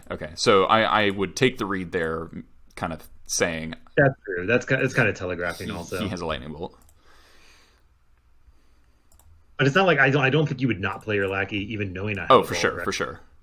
Right? It's like we're kind of just doing. Let's just trade 1 for 1 here. We both know it. I drew a Force of Will, which may help if you're trying to double spell. So it's not terrible. But what could you flash in for 2? That would be a problem for me. Not much. Crater. If I have a Crater Maker, then block plus activate, so it would force a bolt. Yeah, right. And with bolt, I guess I just don't really care. So I'm just going to attack and see if you do anything. So that's scary enough to make me hit him. So the reason to activate there, like, even though it seemingly doesn't do anything, would be if you play a second Arcanist, then Pyrokinesis kills both of them. Oh, that would be nice, yeah. or just anything. Like even if I play a Delver here, well, I guess it would you die could still kill yeah, anyway. Yeah. I don't have anything. I was just gonna take over this game. A little awkward that I drew Munitions Expert and don't have a Black Source, but that does give. I just pitch it to Pyrokinesis, I guess. You're still not really doing anything with your Arcanist. I think since this vial is doing so well for me, I can just Wasteland you there.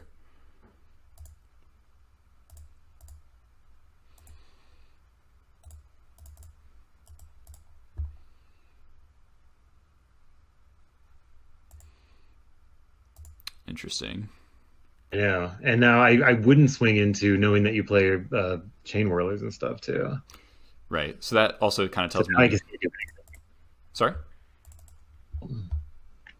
What'd you say? I said it tells you that I don't have another bolt. Yeah, right. What am I getting here? So I do have a Chain Whirler, so I don't want to tick up my vial to 4 yet, even though I do have a Ringleader in my hand. At this point, I'm kind of like, the way I lose is the vial getting killed. So what can I do to insulate against... I don't know why I feel like, don't you want to use it for as much as you can, like, just in case I can kill it? Well, if I Ringleader, if I Ringleader into like a bunch of cards I can't cast, then it's not really doing me any good. So like I'd rather leave the vial on 3. So I'm thinking either Gem Palm, because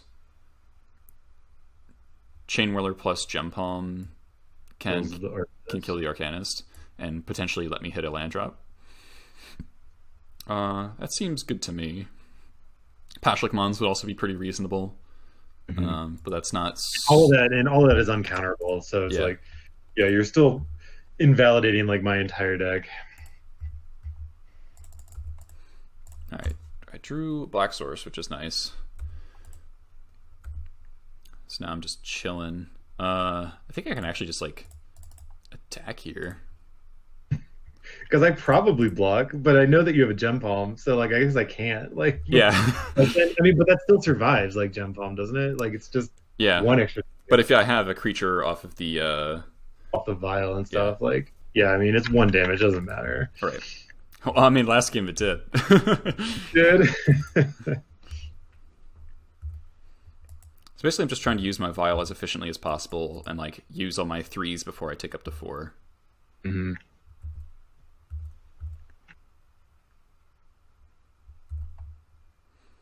Yeah, and I'm just stuck playing the vial guessing game, which makes it so strong. Yeah. So I think I get the Chain Whirler damage on. Whirl everybody. And then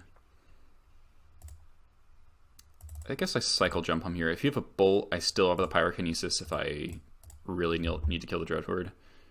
Yeah, so I did get lucky and drew a bolt here. So, and even, I mean, obviously, I would do this regardless of whatever I knew in your hand. So we'll go ahead and hit the Chain Whirler and make you have to play another card if you have to. Like, would you really Pyrokinesis to finish this off? I doubt it. Man. Okay, so now... So I am fetching my Badlands into the Wasteland, but that's okay. Hit Expert Crater Maker, and then... Probably... Dude, Brazen Bar is bad in this matchup. I think I need to get rid of it. There's nothing that I want to bounce besides Vial, I guess. Yeah, and like replaying the Vial is like not... Pretty trivial. Yeah. Okay, so you force that, and I'm going to Reb your force. Now we're in trouble. All right, now I feel very ahead now. Yeah, there's like nothing really that in my deck that can catch up. Is even having found an answer, it's not going to be enough of one. I mean, at this point, I just have the board, and you kind of have to Wasteland me, right? Because you saw a second Expert. Oh yeah, let's go ahead and do that too. But I'm still getting in for 4 damage a turn. Probably play Crater Maker here. Yeah, just continue the pressure. Yeah, because I think sweeper is a. Oh, well, yeah, this is both pretty good. All right. Well, find your name. No, but it's. All right. So that's the reason. That's actually the reason I didn't play the War Marshal. Oh, okay. You had one. Did I know you had one? No. Yeah. I got it off the ringleader. Oh, I only see Crater Maker and Expert. Oh, I guess I. Oh, yeah. Yeah, I guess I just drew it. Yeah. But then I drew another Arcanist. So like now I like slowly think, well, maybe I can actually. Well, then maybe I wanted to wait a turn to Blazing Volley twice and like play that. Like try to gamble that you don't have a way to kill this Arcanist. And granted, you know you have a way to kill this Arcanist, but yeah. Like next turn, if I had double Blazing Volleyed and swept everything, would have been nice. So I pitched Lackey there, keeping the Expert in hand just on the off chance that I draw a black source and I need to clear something. Then you can Wasteland me, and we're in activate scoop phase. I mean the Reb taken out, the Reb countering force turned out to be pretty damn strong there. Yeah, Pyrokinesis both times in the sideboard games were really strong too. Yeah, that card is really good. It's really good against Delver. It really is. I've consistently considered it. Your list is playing 2. Yeah.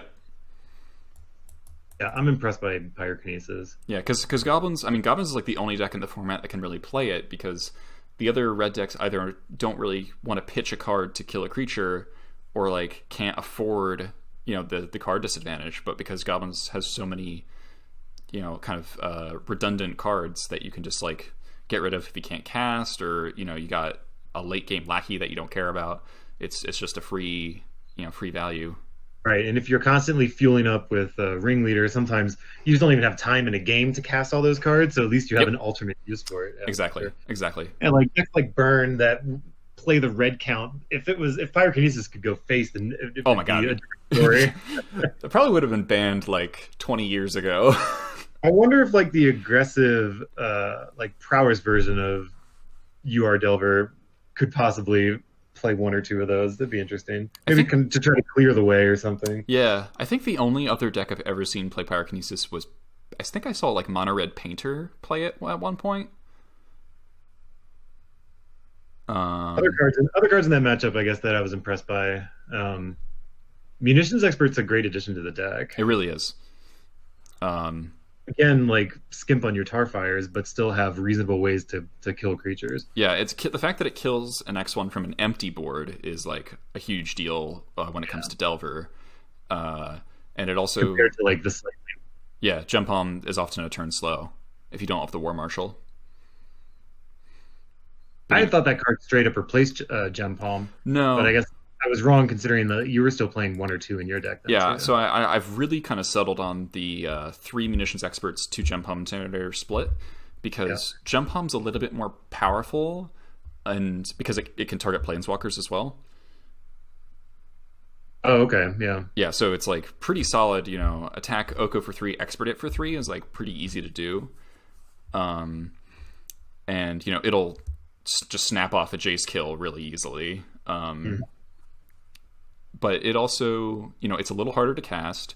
It's obviously great that it works off Vial, which is a huge deal compared to Gem Palm. So the line that, like the sequence that we didn't have access to before that we now do is turn 1 Vial, turn 2 play a land, ideally Rashad and Port, Port you, end of turn Vial and Lackey. Turn 3, if they have a blocker for the Lackey, you can Mage in for Expert, Vial and Expert, kill the blocker, attack with Lackey.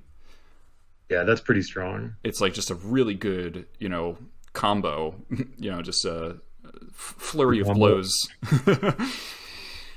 So but I think it's cool when new cards get printed that change play styles, or change the play patterns like that. Like I keep talking about play patterns and how I think people get set into this is how Delver plays and this is how Goblins plays, but then suddenly a new card can open up a whole new pattern. That's pretty powerful. Yeah, and like Jarvis gave my Goblins list a try, and on the stream he said like Munitions Expert is the red Spellstutter sprite, and I was like, oh my god, that's exactly what it is. It's Goblin Spellstutter sprite.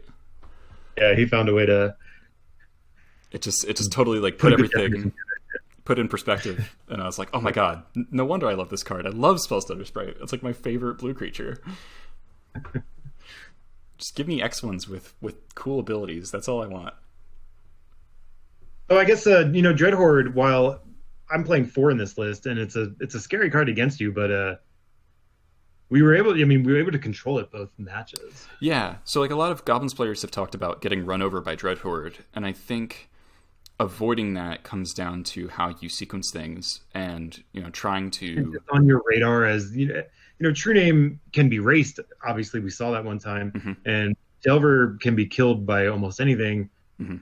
Dreadhorde just takes a little extra work to kill, but I feel like you were thinking about it in a lot of your lines. You're like, well, if he plays a Dreadhorde here, I still have a way to deal with it. It's like you were almost sculpting your hand to kill a Dreadhorde, even if I hadn't played a Dreadhorde yet.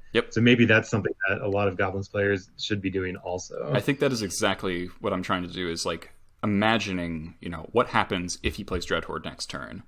And so I'm like trying to always reserve one removal spell for it.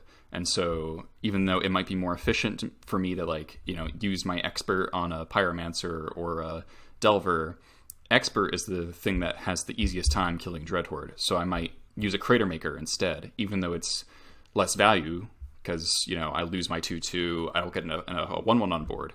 But right, and it might be 3 damage or 3 mana to even do that kind of play. But in the long run, ends up being worth it because then you're not getting run over by Dreadhorde Arcanist. Exactly. So it's kind of all planning for the future. And so your list plays more True Names than normal, right? I'm playing 2. I'm doing 2 Borrower and 2 True Name. Okay. A lot of lists kind of maybe only play 3 drops, but I don't really look at Borrower as a 3-drop. Right, it's a split card. Right, it's a bounce that you are probably playing for value later at some point. Yeah, but, for sure. So I think I sent you the list on Facebook if you want to show it to your patrons and stuff. All right, so here's the list.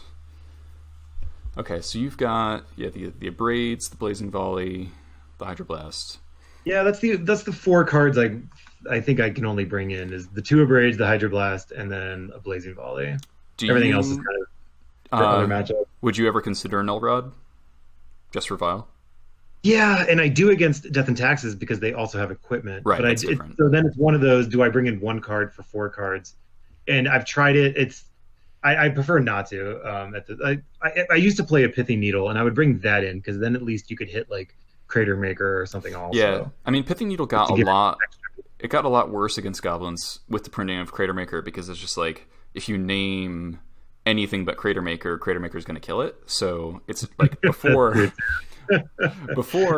it was just like, turn 1 Pithy Needle on my Vial. I'm just like, I have to get to 4 mana to cast my Tuk Tuk Scrapper that I don't want to leave in against Delver, But it's totally different now. And Trash Master costs 4 also. So yeah, and I guess Crater Maker is much more efficient that way. Yeah.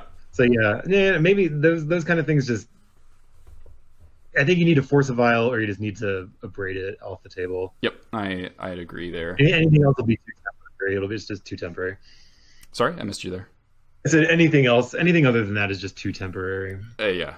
The Null Rod, I can just let the Vial take up for a while, and then Crater Maker it, and then Vial in my 3-drop. Right. If you're able to have a turn where you can Crater Maker it and then immediately bring in a Ringleader or something like that, then it's just like it didn't even do anything. Yeah.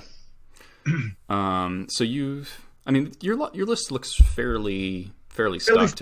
And I think like in the matchups that I do well against Goblins, it's typically you have a couple Lightning Bolts in the beginning that you're running your creatures into without a Vial, and then yes, Dreadhorde can take over because it's not every day that they're going to find their Pyrokinesis. Like in game 1, Delver's probably in better shape because you don't have to deal with that kind of stuff. Yeah, we have fewer catch-up mechanisms.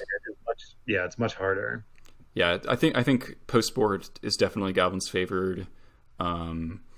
And Arcanist is still the best card in the matchup for me on my side. For sure. It's just actually a little harder to get the engine going than it seems. Like I know every time someone plays against Delver, it probably feels like Arcanist is continually running over them.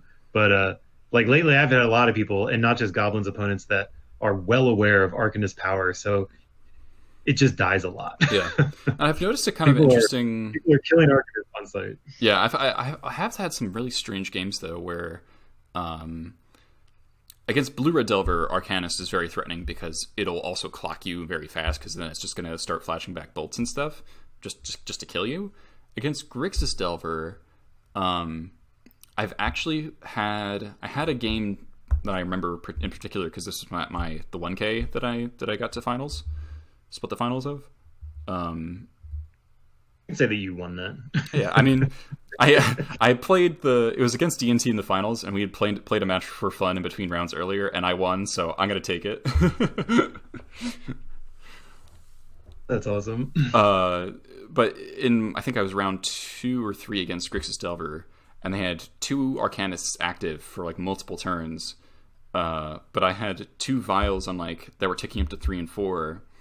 And I just kind of just played my dudes and didn't make any risky blocks. I didn't try to kill it in combat. I didn't, throw removal. I threw all my removal at their Delvers. And so they're only hitting me for 2 a turn. Right. And it was kind of this weird dynamic where, yeah, they were flashing back cantrips and Thought Seizing me occasionally, but their life total just kept going down as they fetched Thought Seize, Thought Seize again. These flashback Thoughtseize is not easy on the life, that's for sure. Yeah, and what eventually happened is they thought they had a free kill, attack, bolt you, and then I go, Vial on 3, activate, get Slaying Gang, Violent Slaying Gang, gain 2 life to live at 1, untap, kill you, and I hadn't attacked them all game. And suddenly just had the damage there right when you needed it right at the end. Yep. That's true. Delver does a lot of damage to itself, and even more true from Grixis Delver. Right, and then game 2 was exactly as you kind of experience sometimes, where I wastelanded them once or twice, played a Chalice, and then they went Mystic Sanctuary, tapped, go. Yeah. In that game 2, in that last match, he was alive for multiple turns. I just kind of was betting on my deck to draw me some cantrips or something. You didn't find the cantrips. Yeah, there were a couple bolts that I could have flashed back, but when you're sitting at 18 life or something, it's just not.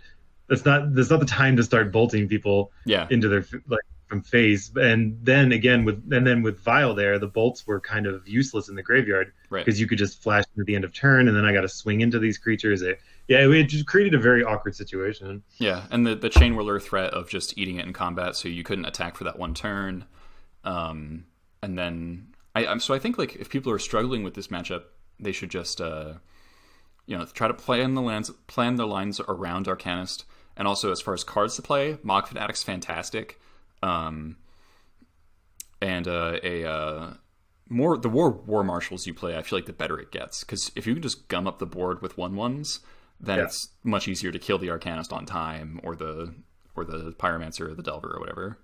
Yeah, the one game that I won out of these couple matches was just through the air or through True Name. Yeah, it was double Delver True Name. Because I would agree that when someone plays a turn 2 War Marshal, I instantly just think well, okay, it's the ground is already going to be impossible to get through for the most part. And a lot of Delver players need that chip damage with Pyromancer or something like that to be able to bolt them out at the end of the game, or just make the game close enough to where you don't get raced. And as we also saw in one of our games, a race that I thought was pretty firmly I had under control, I still ended up losing that game. So it's a lot of damage can come very quickly at the end there. Yeah, and I think Sling Gang really shifted things where before stabilization wasn't a thing Goblins could even do. If you were always dead to top deck Lightning Bolt. But now having access to life gain is just so huge, and the fact that life gain also swings the damage rates is just nuts. Yeah, if it was sack a Goblin in game 1 life, that's useful, but it's not even near as good as draining for 1 life. Yeah, the goldfish speed has increased. Sling Gang's nuts. I win how much life did he gain that game? It was 6 or something, right? You did 5 at the end, and then you had to sack 2 earlier. I mean, it was 7 days. It was a 14 life swing. That's awesome. Yeah, it's tough to beat. Do you I think it's gonna be it for me though. I don't think I'm gonna play a third match. What time is it now? It's 12:15. We can stop here. Okay. I guess any other thoughts?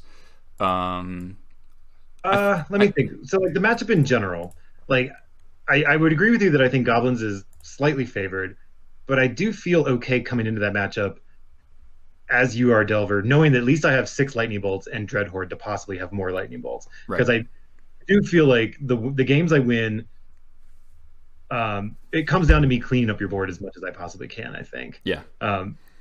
Otherwise, something like a late game sling gang, like say I'm just like that one game, if we're just straight up racing, something like a sling gang can completely turn it around. Yeah. But if I just like maybe I should have been more focused on killing some of those the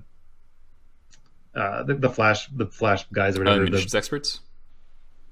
Some early munitions experts, then they wouldn't have been around to drain me later or something. Yeah, it's kind of funny. Know. It's like it's theoretically. It's a bolt one. It's a bit of an evaluation of like how much do these 1/1s convert into extra value later, whether that's a mana off a Skirk Prospector, an extra damage on a removal spell, a pump off of Goblin Pile Driver, or a life off a Sling Gang. Yeah, and that's a lot. So like I feel like the games that I do win are when I'm able just to like not let you have creatures. And I don't think in any of these games or the matches that we played tonight, I was kind of able to control the board that well. Yeah. And so that very logic is why I cut the Goblin War Chiefs, because the 3 mana, 1 body, no value is just like not what the matchup is about. Yeah, it doesn't really go along with the theme of the rest of the cards that where I like you had a couple munitions experts and I had a couple bolts in hand, and I'm just like I just can't bolt these things. Like there's got to be better targets. Mm-hmm. But it felt like none of your creatures really gave me great targets. Yeah. So I'm trying to make it's testament to a good deck then. Yeah, so the whole point of Goblins against 1/1 removal is to make it bad through numbers. It's just like I've got so many little dudes that you've got to kill all of them or else they're going to kill you eventually. Like that's the whole strategy against Miracles. That's why Miracles is a great matchup, because you just like force them to terminus your Mog War Marshal and its token, or Swords to Plowshares Goblin Matron. Like that's the whole strategy. Yeah. Because that damage adds up too. Like seriously, even not for Sling Gang, just when you're attacking with 3 or 4 little 1/1s, they can get there. Like that, Delver has a problem against elves for the same way, because sometimes you just die to like 1/1 Lanalor elves. Right. Yeah. Right. So I guess in terms of cards Blue Red Delver might play that would make the matchup more difficult, I would say like is it Static Caster comes to mind. Yeah, there's a couple more sweepers I could possibly play on the board. I do like Hydroblast and playing one, but not a lot of Delver decks are. But that card is just another kill spell in the deck. Or I think anything that can, like maybe I need to play a little. Like if I was going into a tournament with a field that I knew was a lot of goblins, I would probably play some extra Artifact Hate. Sure. And I hate to keep harping on it, but I really do think it comes down to vials a lot. So if I was able to play an extra, even just a Smash to Smithereens or something, would be pretty good. Smash would be very good for sure, especially because normally my advice, if people are expecting a lot of Delver, I say play an extra Pyrokinesis and play an extra Chalice. Yeah, that's strong advice. And I would just tell people. Like probably the 3rd Artifact Hate, but that can double as something. I mean, but again, like Smash is only going to hit vials, so it's not the greatest inclusion. Maybe just a 3rd Abrade or something would be pretty good too. Yeah, but I mean, there was that game where you were forced to Abrade a Goblin Matron as well, so like, like it's obviously very good in the matchup. I've lost to many Abrades, but there is at least it gives you a little bit of versatility, right? Yeah. How would you rate? So I think I'm fine not testing the Grafdigger's Cage. I'm pretty sure I don't want that.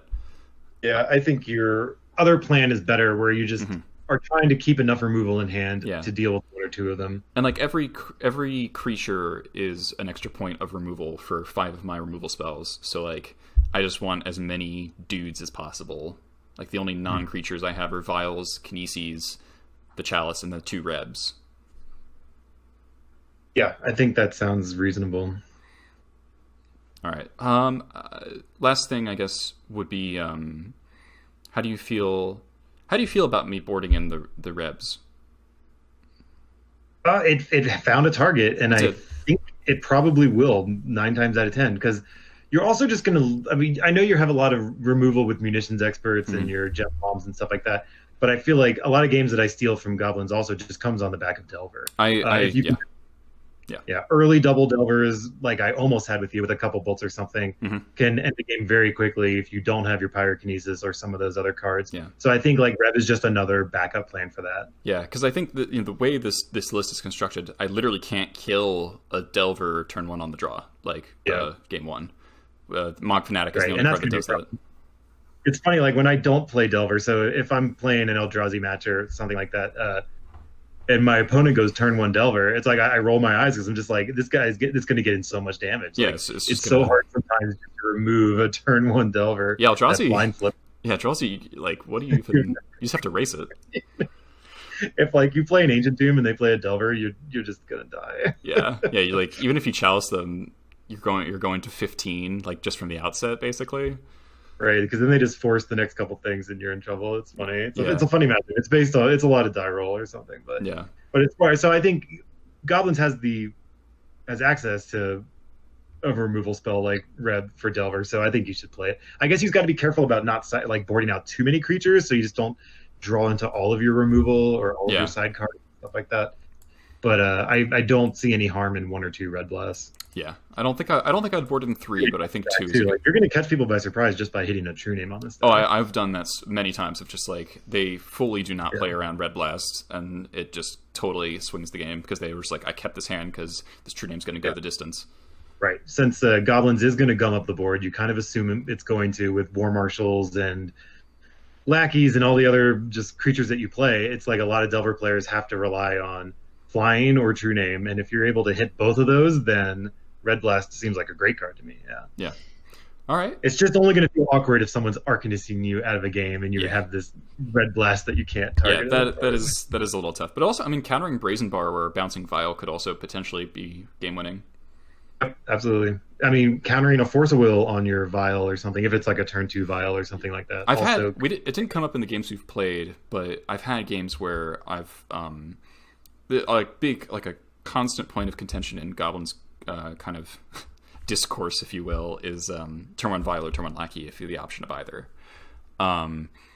And I'm a turn 1 Vial person because I really want to get it under any soft permission that I can normally avoid, like Spell Pierce, Daze. Sometimes that just leads to like a Flash Lackey, which can catch people off guard, right? Like they attack into you, they tap out, and suddenly you're like, okay, Flash Lackey, here we go. Like and if it's with a port as well, you just like essentially put them back on turn 1, but you have a Vial in play. Right. But I would agree with you that I think I would go more of the Vial route also. But on the draw against Delver, I have been finding myself sometimes leading on Lackey, hoping that it eats a Daze or Force, and then trying to play the turn 2 Vial around the Daze.